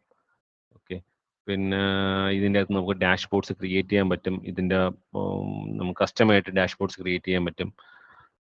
അതുവഴി അലർട്ട് സെറ്റ് ചെയ്യാൻ പറ്റും. ഇപ്പോൾ എന്തെങ്കിലും ഒരു ആപ്ലിക്കേഷൻ ഡൗൺ ആയി പോവുകയാണെന്നുണ്ടെങ്കിൽ നമുക്ക് ഓട്ടോമാറ്റിക്കായിട്ട് ഒരു അലർട്ട് വരണമെന്നുണ്ടെങ്കിൽ നമുക്ക് അതിൻ്റെ അലർട്ട്സ് ഇവിടെ സെറ്റ് ചെയ്യാം. ക്രിയേറ്റ് പോളിസി വെച്ചിട്ട് സേ ഇന്നൊരു മെട്രിക്, സേ ഒരു VM ഡൗൺ ആവുകയാണെങ്കിൽ, അല്ലെങ്കിൽ CPU യൂട്ടിലൈസേഷൻ ഇത്രയ്ക്ക് മുകളിൽ പോവുകയാണെങ്കിൽ എനിക്ക് അലർട്ട് വരണം എന്നൊക്കെ പറഞ്ഞിട്ട് എനിക്കിവിടെ കോൺഫിഗർ ചെയ്യാൻ പറ്റും. ഓക്കെ, അങ്ങനെ ഒത്തിരി ഓപ്ഷൻസ് ഉണ്ട് ഈ മോണിറ്ററിങ് ഇതിൻ്റെ അകത്ത്. പിന്നെ SLO, അപ്പ് ടൈം ചെക്ക്, ഓട്ടോമാറ്റിക്കായിട്ട് അപ്പാണോ എന്ന് ചെക്ക് ചെയ്തിട്ട് അലർട്ട് വരുന്ന അങ്ങനെയുള്ള കാര്യങ്ങളെല്ലാം. ഇല്ലെങ്കിൽ ഒരു റിക്വസ്റ്റ് വരുന്ന സമയത്ത് അതിൻ്റെ ഫുൾ ട്രേസ് ലോഗ്, ഇതിനടുത്ത് ഹിറ്റ് ചെയ്തു, അപ്പം ഇന്ത്യനിൽ അത് ഏത് API വിളിച്ചു, ആ APIയിൽ എത്ര ടൈം എടുത്തു, അങ്ങനെയുള്ള എല്ലാ ഡീറ്റെയിൽസും എനിക്ക് ഈ ട്രേസ് എല്ലാം എടുക്കാൻ പറ്റും. സോ അങ്ങനെ കുറേ ഓപ്ഷൻസ് ഉണ്ട് ഈ ഒബ്സർവബിലിറ്റി മോണിറ്ററിങ്. ജസ്റ്റ് നിങ്ങൾ തന്നെ ഒരു ഫ്രീ അക്കൗണ്ട് ക്രിയേറ്റ് ചെയ്യുക. ഫ്രീ അക്കൗണ്ട് ക്രിയേറ്റ് ചെയ്തിട്ട് ഇതേപോലെ ഒരു വെബ്സൈറ്റോ വല്ലതും ഹോസ്റ്റ് ചെയ്യുക. ഇപ്പം നിങ്ങൾക്ക് സ്റ്റാർട്ട് ചെയ്യണമെന്നുണ്ടെന്നുണ്ടെങ്കിൽ ഒരു സാമ്പിൾ കോഡ് വേണമെന്നുണ്ടെങ്കിൽ ഇതിൻ്റെ അകത്തൊരു ഡെമോ നോഡ് എന്ന് പറഞ്ഞൊരു ഇതുണ്ട്. ഇതിൻ്റെ അകത്ത് കുറച്ച് കമാൻഡ്സ് കൊടുത്തിട്ടുണ്ട്. ഇത് ഫോളോ ചെയ്തിട്ട് ഈ റെപ്പോ ഒന്ന് ക്ലോൺ ചെയ്യുക. ഒരു സാമ്പിൾ ജസ്റ്റ് നോഡ് ആപ്ലിക്കേഷൻ ഉണ്ട്. അത് ഈ ആപ്പ് ഡിപ്ലോയ് കൊടുത്തു കഴിഞ്ഞാൽ ആപ്പ് എഞ്ചിനിലേക്ക് ഡിപ്ലോയ് ചെയ്ത് നിങ്ങൾക്ക് ടെസ്റ്റ് ചെയ്യാൻ പറ്റും. ഇതിനകത്ത് വേറെ ഒന്നുമില്ല, ജസ്റ്റ് സേ ഒരു ഹലോ വേൾഡ് ആപ്ലിക്കേഷനാണ്. ഹലോ വേൾഡ് ആപ്ലിക്കേഷനിൽ ജസ്റ്റ് app.jsൽ ജസ്റ്റ് ഒരു ഹലോ മെസ്സേജ് മാത്രമേ ഉള്ളൂ. ഓക്കെ, അത് വെച്ചിട്ട് ഡിപ്ലോയ് ചെയ്ത് നോക്കുക. പിന്നെ ഇതിൻ്റെ അകത്ത് വരുന്നത് ഒരു app.yaml. ഇത് എനിക്ക് തോന്നുന്നു ഇത് മുന്നേ ക്രിയേറ്റ് ചെയ്തതാണ്. ഇതിൻ്റെ may be latest node version 20 or 22 ഇട്ട് എഡിറ്റ് ചെയ്തിട്ട് ഈ ആപ്പ് ഡിപ്ലോയ് എന്ന് പറഞ്ഞ് ഈ കമാൻഡ് കൊടുത്തു കഴിഞ്ഞാൽ ഈ സാധനം ഡിപ്ലോയ്മെൻ്റ് ആവും.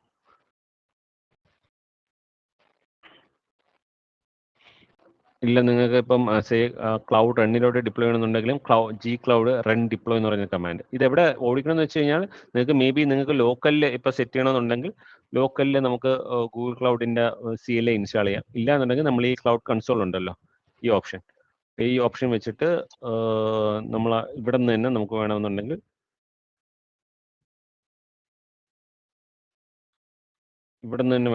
നമുക്ക് G-Cloud command G-Cloud app deploy എന്ന് പറഞ്ഞ് കൊടുത്തു കഴിഞ്ഞാൽ നമുക്ക് ഡിപ്ലോയ് ചെയ്യാൻ പറ്റും. ഓക്കെ, ജസ്റ്റ് ഒരു കമാൻഡ് മാത്രം കൊടുത്താൽ മതി. നമുക്ക് ബാക്കിയുള്ള ഡീറ്റെയിൽസ് ചോദിക്കും, അത് നമ്മൾ കോൺഫിഗർ ചെയ്ത് കൊടുത്തു കഴിഞ്ഞാൽ നമുക്ക് ഈസി ആയിട്ട് ഡിപ്ലോയ്മെന്റ് ചെയ്യാം. ഓക്കെ, ബിക്കോസ് ഈ കോൺഫിഗറേഷൻ ഒന്നും നമുക്ക് വലുതായിട്ടൊന്നും ചെയ്യാനില്ല. ജസ്റ്റ് ഇതിൻ്റെ അകത്ത് ജസ്റ്റ് നോക്കുക. ഇതിൻ്റെ അകത്ത് ആകെ കൂടെ ഉള്ളത് ഒരു ഡോക്കർ ഫയൽ. നമുക്ക് ആപ്പ് എഞ്ചിനിലേക്ക് ഡിപ്ലോയ് ചെയ്യാൻ ഡോക്കർ ഫയൽ ആവശ്യമില്ല. ഈ ആപ്പ് യാമലിൽ ജസ്റ്റ് ഈ ഏതാ റൺ ടൈം എന്ന് മാത്രമേ കൊടുക്കുള്ളൂ. ഡോട്ട്നെറ്റ് ആണെങ്കിൽ ഡോട്ട്നെറ്റ് റൺ ടൈം, അല്ലെങ്കിൽ നോഡ് ആണെങ്കിൽ നോഡ് റൺ ടൈം, അത് കൊടുക്കുക. ഇതൊക്കെ ജസ്റ്റ് നമ്മൾ ഈ ആപ്ലിക്കേഷൻ ആവശ്യമുള്ള ഇതാണ്. മീൻസ് ആപ്പ് JS ഈ എക്സ്പ്രസ് ഇതൊക്കെ ഇതിന് വേണ്ടിയിട്ടുള്ള സപ്പോർട്ടീവ് പാക്കേജസ് ഒക്കെ ഇൻസ്റ്റാൾ ചെയ്യാൻ വേണ്ടിയിട്ടുള്ളതാണ് പാക്കേജ് JS. ഇത് മറ്റേ നോഡ് ആപ്ലിക്കേഷനിൽ വരുന്നതാണ്. സോ വേറെ ഒന്നുമില്ല, ഇത്രയും സിമ്പിളായിട്ട് ഒരു ആപ്ലിക്കേഷൻ ഇടുക, ഈ ആപ്പ് ഡിപ്ലോയ് എന്ന് പറഞ്ഞ കമാൻഡ് കൊടുക്കുക, അതിന്ന് ഡിപ്ലോയ് ചെയ്ത് നോക്കുക. ഓക്കെ, പിന്നെ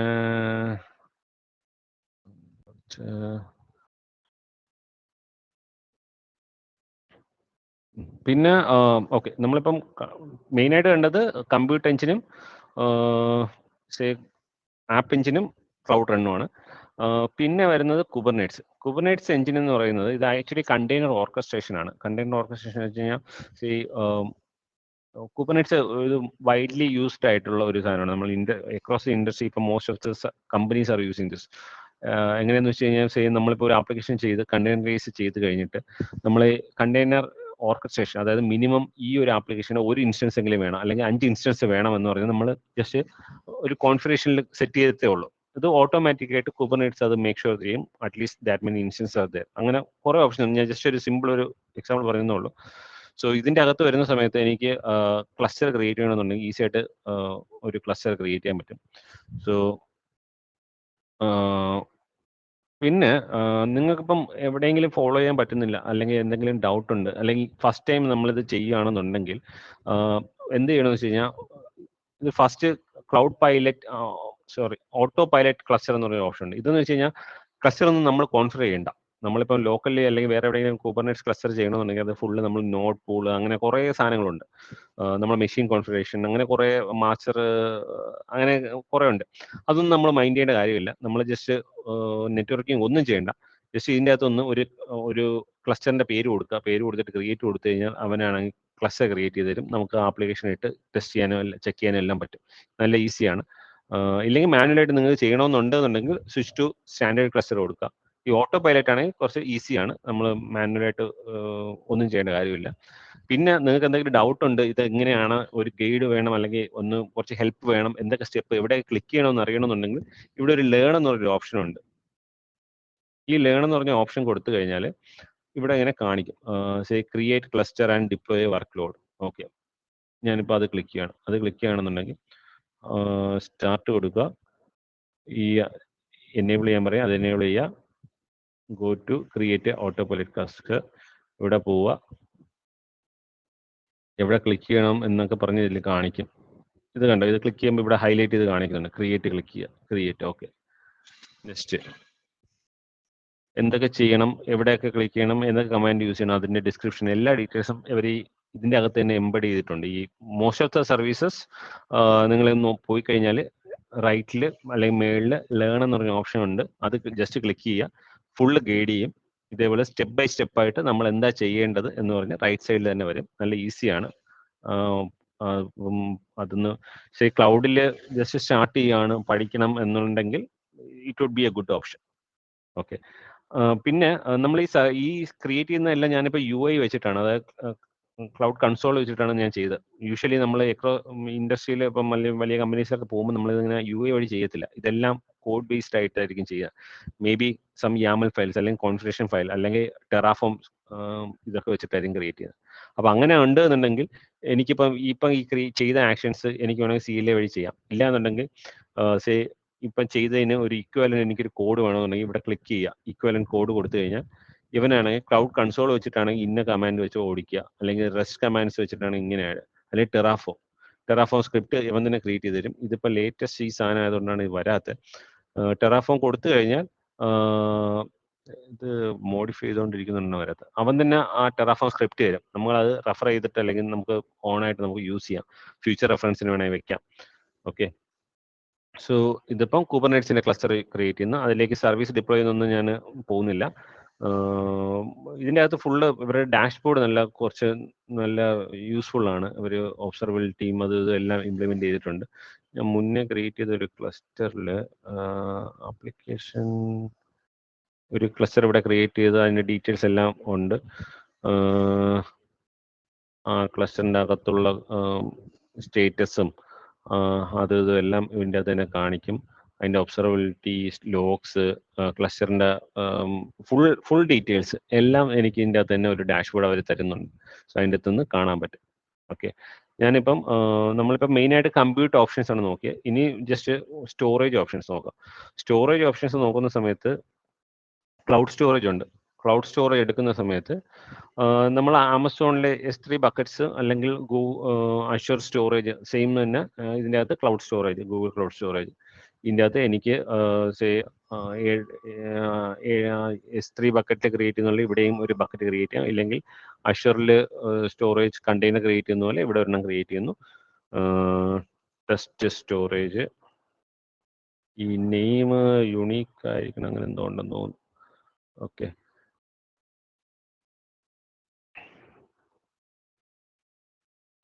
എന്നിട്ട് ഈ സ്റ്റോറേജ് ക്രിയേറ്റ് ചെയ്യുന്ന സമയത്ത് ഞാൻ നേരത്തെ പറഞ്ഞില്ല, എനിക്ക് സോണലായിട്ട് വേണമെങ്കിൽ പോവാം, റീജിയനായിട്ട് പോവാം, ഡ്യുവൽ റീജിയനായിട്ട് പോവാം, അല്ലെങ്കിൽ മൾട്ടി റീജിയനായിട്ട് പോവാം. ഇപ്പോൾ സോണലായിട്ട് പോയി കഴിഞ്ഞാൽ ലോവസ്റ്റ് ലേറ്റൻസി ആയിരിക്കും. ഇതിപ്പം ട്രിവാൻഡ്രത്തിൽ മാത്രം യൂസ് ചെയ്യാൻ പോകുന്ന ഒരു ആപ്ലിക്കേഷൻ ആണെന്നുണ്ടെങ്കിൽ ഞാൻ ട്രിവാൻഡ്രം സോൺ മാത്രം സെലക്ട് ചെയ്തിട്ട് എനിക്ക് ചെയ്യാം. ട്രിവാൻഡ്രം സോൺ ഇല്ല, ഞാൻ ഒരു എക്സാമ്പിൾ പറഞ്ഞു. ഇല്ല, കേരളം ഫുള്ള് യൂസ് ചെയ്യുന്നതാണെന്നുണ്ടെങ്കിൽ റീജിയൻ മേ ബി പോവാം. മൾട്ടി റീജിയൻ ഉണ്ട്, രണ്ട് സ്ഥലത്തും കാണും. അപ്പം ഹൈ അവൈലബിലിറ്റി ആയിരിക്കും. അപ്പം ഒരു റീജിയൻ ഡൗൺ ആയാലും മറ്റേ റീജിയനിൽ നിന്ന് അപ്പായിരിക്കും. അതിൻ്റെ ഓപ്ഷനൊക്കെ ഉണ്ട്. ഞാൻ അപ്പം ഇത് സെലക്ട് ചെയ്യുന്നതനുസരിച്ച് ഇതിൻ്റെ എമൗണ്ട് മാറും.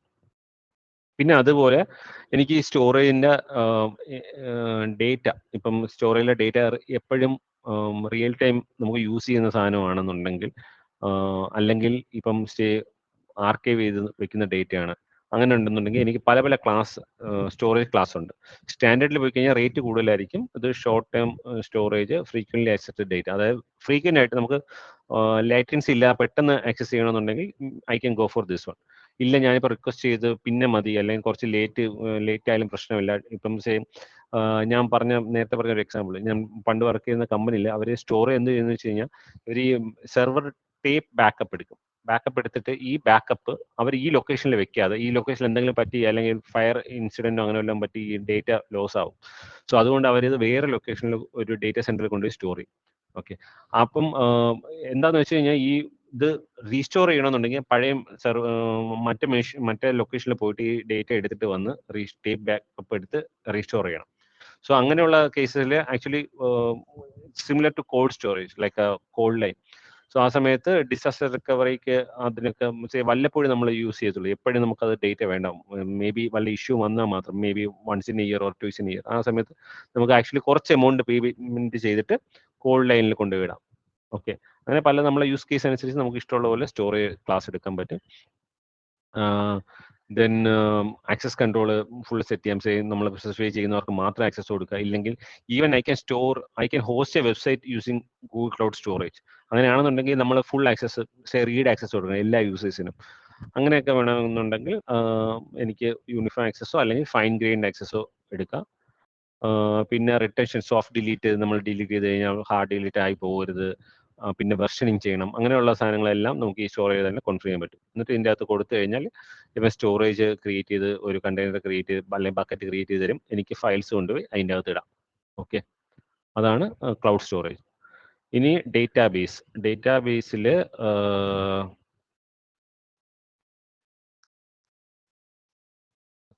ഡേറ്റാബേസ് നമുക്ക് ഡിഫറെൻറ്റ് ടൈപ്പ് ഓഫ് ഡേറ്റാബേസ് ഉണ്ട്. നമുക്കിപ്പം റിലേഷണൽ ഡേറ്റാബേസ് ഉണ്ട്, നോൺ റിലേഷണൽ ഡേറ്റാബേസ് ഉണ്ട്, ഫയൽ സ്റ്റോർ, അല്ലെങ്കിൽ ഡോക്യുമെന്റ് സ്റ്റോർ, മെമ്മറി സ്റ്റോർ, അങ്ങനെയൊക്കെ ഡിഫറെൻറ്റ് ഓപ്ഷൻസ് ഉണ്ട്. സോ ഇതെല്ലാം സപ്പോർട്ട് ചെയ്യുന്നുണ്ട് ഗൂഗിൾ ക്ലൗഡ് ഡേറ്റാബേസിൽ. സോ ഈ ക്ലൗഡ് സീക്വൽ എന്ന് വെച്ച് കഴിഞ്ഞാൽ ഫുള്ളി മാനേജ്ഡ് മൈ സീക്വൽ, അല്ലെങ്കിൽ പോസ്റ്റ്ഗ്രേസ് സീക്വൽ, അല്ലെങ്കിൽ SQL server.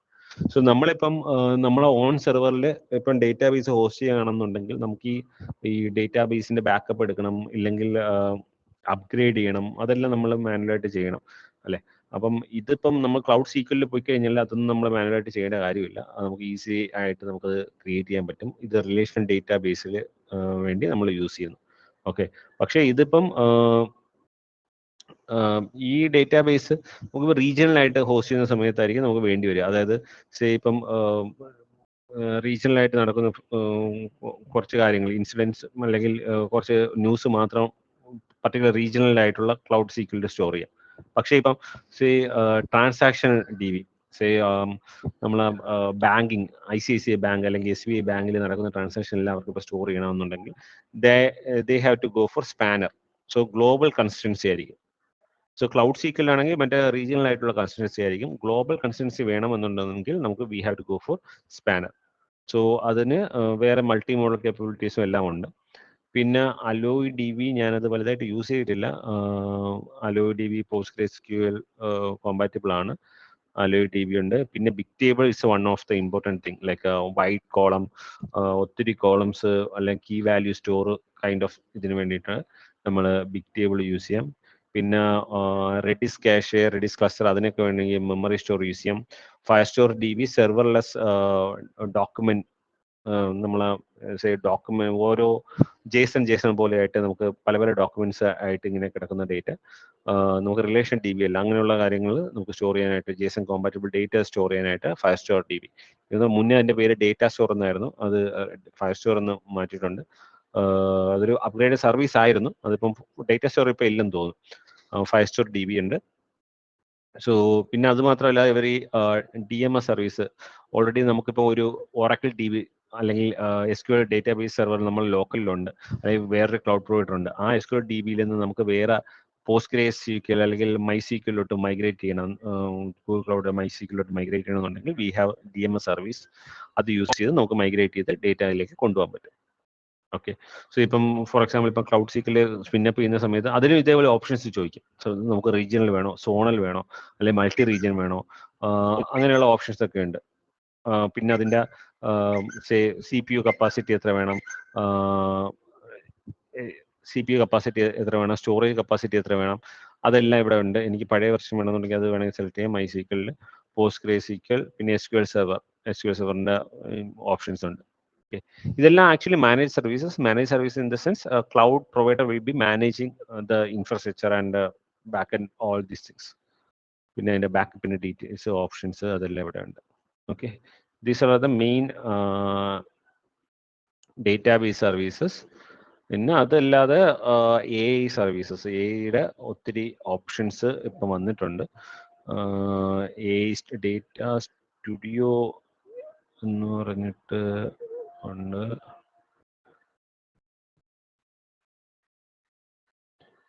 Gemini interface, speech conversion, agent platform. So ഇത് റീസെൻ്റ് ആയിട്ട് നമ്മൾ GenAI ഒക്കെ വന്നപ്പോൾ അവർ റിവൈസ് ചെയ്തുകൊണ്ടിരിക്കുന്നു. ഞാൻ കുറച്ച് ദിവസം മുന്നെയാണ് ഇത് എടുത്തത്. അന്ന് ഇതിൻ്റെ ഇതൊക്കെ ഡിഫറെൻ്റ് ആയിരുന്നു. സോ വെർട്ടെക്സ് AI എന്ന് പറഞ്ഞിട്ട് അവരത് റീബ്രാൻഡ് ചെയ്തെന്ന് തോന്നുന്നു. ഓക്കെ. സോ ഇവിടെ ഏജൻസ് നമുക്ക് ക്രിയേറ്റ് ചെയ്യാൻ പറ്റും, മോഡൽസ് നമുക്ക് ക്രിയേറ്റ് ചെയ്യാൻ പറ്റും. പിന്നെ നമുക്ക് ChatGPT അല്ലെങ്കിൽ ജെമിനി കൈൻഡ് ഏജന്റ് സ്റ്റുഡിയോ ഉണ്ട്. ഓക്കെ, ഇതിൽ നമുക്ക് ഡിഫറെൻ്റ് മോഡൽസ് സപ്പോർട്ട് ചെയ്യുന്നുണ്ട്. നമ്മൾ ജെമിനിയിൽ നിന്ന് പോയി കഴിഞ്ഞാൽ അതിലൊരു സിംഗിൾ മോഡലായിരിക്കും, പക്ഷേ ഇവിടെ നമുക്ക് ഡിഫറെൻറ്റ് മോഡൽസ് സപ്പോർട്ട് ചെയ്യുന്നുണ്ട്. വീഡിയോ ജനറേഷൻ നമുക്ക് വേണമെങ്കിൽ ചെയ്യാം. നമ്മളെ ഈ 300 ക്രെഡിറ്റ്സ് വെച്ചിട്ട് നിങ്ങൾക്ക് വേണമെന്നുണ്ടെങ്കിൽ വീഡിയോ ഫ്രീ ആയിട്ട് ക്രിയേറ്റ് ചെയ്യണമെന്നുണ്ടെങ്കിൽ ക്രിയേറ്റ് ചെയ്യാം. അതിൻ്റെയൊക്കെ ഓപ്ഷൻസ് ഉണ്ട്. ഏത് വീഡിയോ, ഈ മോഡൽ ഏത് വേണമെന്നൊക്കെ ഇവിടെ സെലക്ട് ചെയ്യാം. ഓക്കെ, ഇമേജിൻ്റെ models, Imagen, nano banana, third party models ഉണ്ട്. ജെമിനി പ്രോ, പിന്നെ ഇനി വരുന്ന മീൻസ് ലൈറ്റ് പ്രോ, അതിൻ്റെ അതൊക്കെ വരുന്നുണ്ട്. വീഡിയോസ് മെയിനായിട്ട് വിയോ ആണ് കിടക്കുന്നത്. ഇതിൻ്റെ സ്പീച്ച്, മ്യൂസിക്, ഇതിൻ്റെ എല്ലാ മോഡൽസും സപ്പോർട്ട് ചെയ്യുന്നുണ്ട്. ഈവൻ നമുക്ക് ആപ്പ് ബിൽഡ് ചെയ്യണമെന്നുണ്ടെങ്കിൽ ഇത് വെച്ചിട്ട് ബിൽഡ് ചെയ്യാൻ പറ്റും. ഏജൻസ് ബിൽഡ് ചെയ്യണമെന്നുണ്ടെങ്കിൽ നമുക്ക് പുതിയൊരു ഏജൻറ്റ് ക്രിയേറ്റ് ചെയ്യണമെന്നുണ്ടെങ്കിൽ അത് ക്രിയേറ്റ് ചെയ്യാം. കുറേ ഓപ്ഷൻസ് ഉണ്ട്. സോ ഇത് ചില ഓപ്ഷൻസ് എടുക്കുമ്പോൾ ഈ പർട്ടിക്കുലർ API എനേബിൾ ചെയ്യണമെന്ന് ചോദിക്കും. എനേബിൾ കൊടുക്കുക. ബൈ ഡിഫാൾട്ട് കുറേ APIs ഡിസേബിൾ ആയിരിക്കും, കുറേ സർവീസ് ഡിസേബിൾ ആയിരിക്കും, എല്ലാവരും യൂസ് ചെയ്യാത്ത കുറേ സർവീസ്. സോ അത് എനേബിൾ കൊടുത്തിട്ട് നമുക്ക് യൂസ് ചെയ്യാം.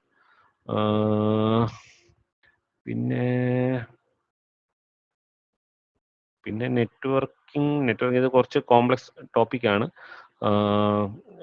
അതിലേക്ക് ഈ 101 ആവശ്യമില്ല. നമുക്കിപ്പം നമ്മളെ ഏത് മെഷീൻ ക്രിയേറ്റ് ചെയ്തതായാലും അല്ലെങ്കിൽ ഏതൊക്കെ സർവീസ് ക്രിയേറ്റ് ചെയ്യുമ്പം അത് എവിടെ കോൺഫിഗർ ചെയ്യണം, ഏതൊക്കെ IP അഡ്രസ് റേഞ്ച് വരണം, അതൊക്കെ നമുക്ക് ഫുൾ ഇതിൻ്റെ അകത്ത് കോൺഫിഗർ ചെയ്യാൻ പറ്റും. പിന്നെ ഫയർവാൾ കോൺഫിഗറേഷൻ ചെയ്യുന്നത്, ഇന്ന പോർട്ട് മാത്രം ഓപ്പൺ ചെയ്യുക. വെബ്സൈറ്റ് ആണെന്നുണ്ടെങ്കിൽ 88 443 പോർട്ട് മാത്രം ഓപ്പൺ ചെയ്യുക, അതിൻ്റെ കാര്യങ്ങൾ ചെയ്യാൻ പറ്റും. 2-3 VPC പിയറിങ്ങും ഷെയറിങ് അങ്ങനെയുള്ള കുറേ ഓപ്ഷൻസ് ഉണ്ട്. സോ അത് കുറച്ച് അഡ്വാൻസ്ഡ് ടോപ്പിക്സാണ്, അതിലേക്ക് പോകുന്നില്ല. പിന്നെ നമ്മൾ ഒട്ടുമിക്കതും കവർ ചെയ്തെന്ന് തോന്നുന്നു, മെയിനായിട്ടുള്ള സാധനങ്ങൾ.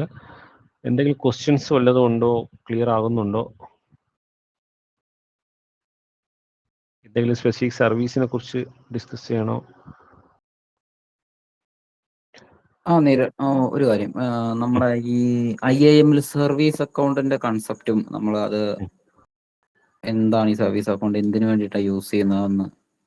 ഓക്കെ, IAMൽ okay, IAM first of all അറിയാത്തവർക്ക് IAM എന്ന് വെച്ചാൽ നമ്മൾ ഐഡന്റിറ്റി ആക്സസ് മാനേജ്മെന്റ്.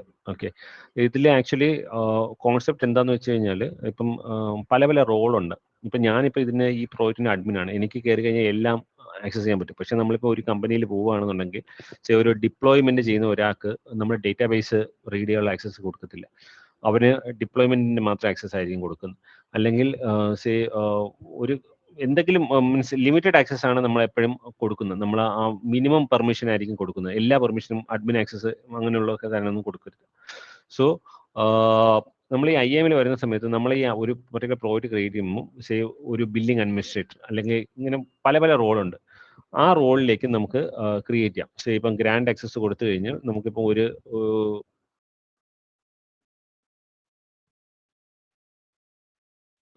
ഇത് കൊടുത്തിട്ട് നമ്മളിവിടെ പല പല റോൾ കാണിക്കുന്നുണ്ട്.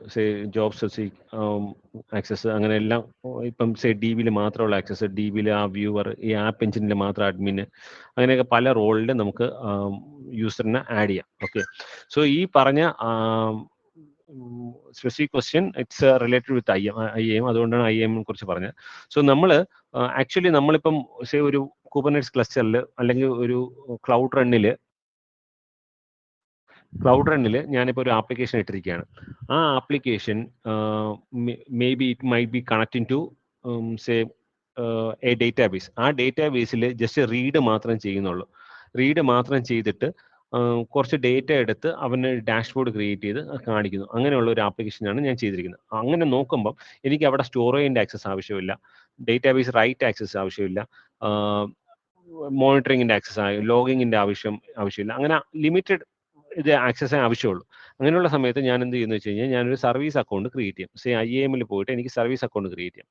സോ IAMൽ പോയി സർവീസ് അക്കൗണ്ട് ക്രിയേറ്റ് ചെയ്ത് കഴിഞ്ഞാൽ ഈ സർവീസ് അക്കൗണ്ട് വെച്ചിട്ടായിരിക്കും ഞാൻ ആ പർട്ടിക്കുലർ ആപ്ലിക്കേഷൻ ക്ലൗഡ് റണ്ണിൽ റൺ ചെയ്യാൻ പോകുന്നത്. ആ ക്ലൗഡ് റണ്ണിൽ റൺ ചെയ്യുന്ന സമയത്ത് അവിടെ ഓപ്ഷൻ ചോദിക്കും, നമ്മൾ ഏത് സർവീസ് അക്കൗണ്ട് വെച്ചിട്ട് ഇത് ഓടിക്കണം.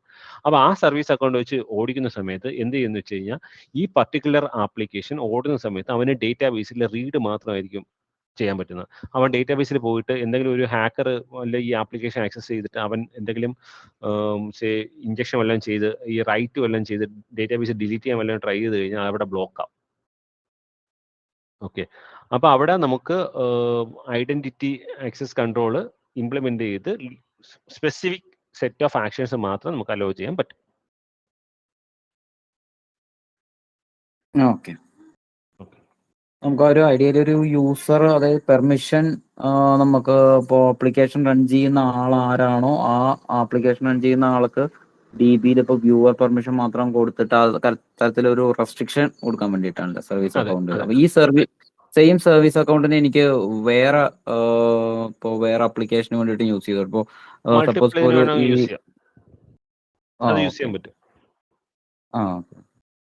ഈ പറഞ്ഞ കോൺസെപ്റ്റ് എല്ലാം ഗൂഗിൾ ക്ലൗഡിന് മാത്രമല്ല, എല്ലാ ക്ലൗഡ് പ്രൊവൈഡറിനും സെയിം കോൺസെപ്റ്റുകളാണ്. ഈവൻ ഈ കമ്പ്യൂട്ടർ ഇതായാലും സ്റ്റോറേജ് ആയാലും ഡേറ്റാബേസ് ആയാലും എല്ലാത്തിനും കോൺസെപ്റ്റ് സെയിം ആണ്. സോ നമ്മളിപ്പം പഠിക്കുകയാണെന്നുണ്ടെങ്കിൽ നമുക്ക് ഏതെങ്കിലും ഒരു ക്ലൗഡ് പ്രൊവൈഡർ എടുക്കുക. അത് എടുത്തിട്ട് നമ്മളൊന്ന് തറവായിട്ട് പഠിച്ചിട്ട് നമ്മൾ വേറെ ക്ലൗഡ് പ്രൊവൈഡർ എടുത്തു കഴിഞ്ഞാൽ നമുക്ക് ഈസി ആയിരിക്കും. ഈ നെയിം മാത്രമായിരിക്കും മാറുക. ഇപ്പം നമ്മൾ ഇതിനകത്ത് സ്റ്റോറേജിനും ഗൂഗിൾ ക്ലൗഡ് സ്റ്റോറേജ് എന്ന് പറയുന്നു. നമ്മൾ AWSൽ പോകുന്ന സമയത്ത് S3 ബക്കറ്റ് എന്ന് പറയുന്നു. ST സ്റ്റോറേജ് സർവീസ് എന്ന് പറയുന്നു.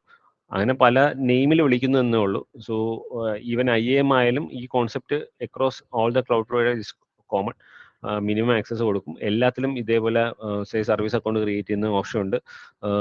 റോള് റെസ്ട്രിക്ഷൻ കൊടുക്കാൻ പറ്റും. സോ അങ്ങനെയുള്ള കുറച്ച് ഡിഫറൻസേ ഉള്ളൂ. സോ അതൊന്ന് നോക്കിയിട്ട് ചെയ്ത് കഴിഞ്ഞാൽ നോക്കിക്കഴിഞ്ഞാൽ കുറച്ചും കൂടെ ഈസി ആയിരിക്കും. ഓക്കെ, അപ്പം എല്ലാവരും ജസ്റ്റ് ഈ ഗൂഗിളോടെ പോയിട്ട് ഒരു ഫ്രീ അക്കൗണ്ട് ക്രിയേറ്റ് ചെയ്യാൻ നോക്കുക. ഞാൻ എനിക്ക് തോന്നുന്നു ഇപ്പം അവർ UPI വെച്ച് എങ്ങനെ ക്രിയേറ്റ് ചെയ്യുന്ന ഓപ്ഷൻ അതെടുത്തു കഴിഞ്ഞാൽ എത്ര ഒരു ഇനിഷ്യൽ പേയ്മെന്റ് ചെയ്യണം, അത് റീഫണ്ട് ചെയ്യും. മീൻസ് നമ്മൾ ആ അക്കൗണ്ട് ക്ലോസ് ചെയ്യുമ്പോൾ റീഫണ്ട് ചെയ്യും. അങ്ങനെ എന്തോ ഒരു സ്കീമാണുള്ളത്. ഞാൻ ഇന്നലെ ഒന്ന് ചെക്ക് ചെയ്തപ്പോൾ അങ്ങനെ കണ്ട്. മുന്നേ ഞാൻ ക്രെഡിറ്റ് കാർഡ് വെച്ചിട്ടാണ് ചെയ്ത്. ക്രെഡിറ്റ് കാർഡ് വെച്ച് ചെയ്ത സമയത്ത് ഇതേപോലെ ഒരു ഇനീഷ്യലി ഒരു 2 രൂപ എല്ലാം ചാർജ് ചെയ്തിട്ട് അത് റീഫണ്ട് ചെയ്യും. പിന്നെ ഈ $300 കഴിയുന്ന സമയത്ത് ഓട്ടോമാറ്റിക്കായി സ്റ്റോപ്പ് ആവും. ഇപ്പോഴും അങ്ങനെയാണ്. $300 ഫ്രീ ട്രയൽ കിട്ടും. $300 ഫ്രീ ആയിട്ട് കൊടുക്കുന്നുണ്ട്. പക്ഷേ അതാ പറഞ്ഞ ഈ നമ്മൾ അവർ വെരിഫിക്കേഷന് വേണ്ടിയിട്ട് ഒന്നുകിൽ V can go four credit card verification or same UPI verification. അപ്പോൾ അത് വെരിഫൈ ചെയ്യുന്ന സമയത്ത് അവർ എത്ര ഒരു ഇനിഷ്യൽ ഒരു പേയ്മെന്റ് എങ്ങാണ്ടോ മറ്റേ UPIക്ക് അവർ പറയുന്നുണ്ട്. ഇല്ല നമ്മൾ ക്രെഡിറ്റ് കാർഡ് കൊടുക്കുകയാണെന്നുണ്ടെങ്കിൽ ആ ഇനിഷ്യൽ പേയ്മെന്റ് വരത്തില്ല. ബട്ട് ഈ UPIയിൽ പോകുമ്പോൾ ഇനിഷ്യൽ പേയ്മെന്റ് ചെയ്യുന്ന എമൗണ്ട് അവർ നമ്മൾ അക്കൗണ്ട് ഇപ്പം ക്ലോസ് ചെയ്യുന്ന എപ്പോഴാണോ അപ്പോഴേ നമുക്ക് റീഫണ്ട് ചെയ്യുമെന്ന് പറയുന്നുണ്ട്. ക്രെഡിറ്റ് കാർഡ് ഉണ്ടെങ്കിൽ അതായിരിക്കും കുറച്ചും കൂടെ നല്ല ഓപ്ഷൻ. ഈ പറഞ്ഞ പോലെ $300 കഴിഞ്ഞ് കഴിഞ്ഞാൽ അവർ ചാർജ് ചെയ്യത്തില്ല. നമ്മൾ സർവീസ് നമ്മളെ കൺഫർമേഷൻ നമ്മൾ കൊടുത്താൽ മാത്രമേ അവർ യൂസ് ചെയ്യത്തുള്ളൂ. നമുക്ക് വേണമെങ്കിൽ ആ 300 ആവുന്ന സമയത്ത് ഇത് വേണമെങ്കിൽ ക്യാൻസൽ ചെയ്യാം. നമ്മളെ ബില്ലിംഗ് അക്കൗണ്ട് മാത്രം ക്ലോസ് ചെയ്യാം. നമ്മളെ അക്കൗണ്ട് ഗൂഗിൾ അക്കൗണ്ട് ക്ലോസ് ചെയ്യേണ്ട കാര്യമില്ല. നമുക്കിവിടെ ബില്ലിങ്ങിൻ്റെ ഒരു ഓപ്ഷൻ ഉണ്ട്, ബില്ലിംഗ് അക്കൗണ്ട്സിൽ. അതിൽ പോയിട്ട് നമ്മൾ സ്റ്റോപ്പ് കൊടുത്താൽ മതി.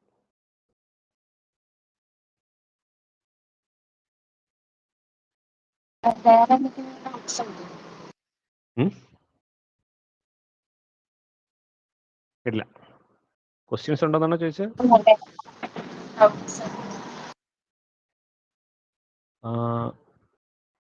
ക്ലിയർ ആയില്ല കേട്ടോ. വേറെ ആർക്കെങ്കിലും എന്തെങ്കിലും ഡൗട്ട്സ് ഉണ്ടോ? അങ്ങനെ ക്ലിയർ ആണോ? മീൻസ് പറഞ്ഞാൽ മനസ്സിലാവുന്നുണ്ടായിരുന്നോ? ക്ലിയർ ആയിരുന്നു.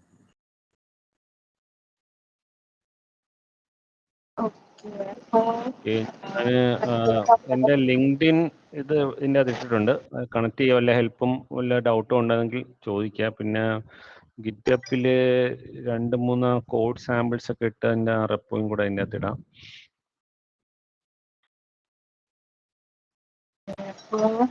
Thank you so much for the session. വളരെ ഇൻഫോർമേറ്റീവ് ആയിട്ടുള്ള സെഷനായിരുന്നു.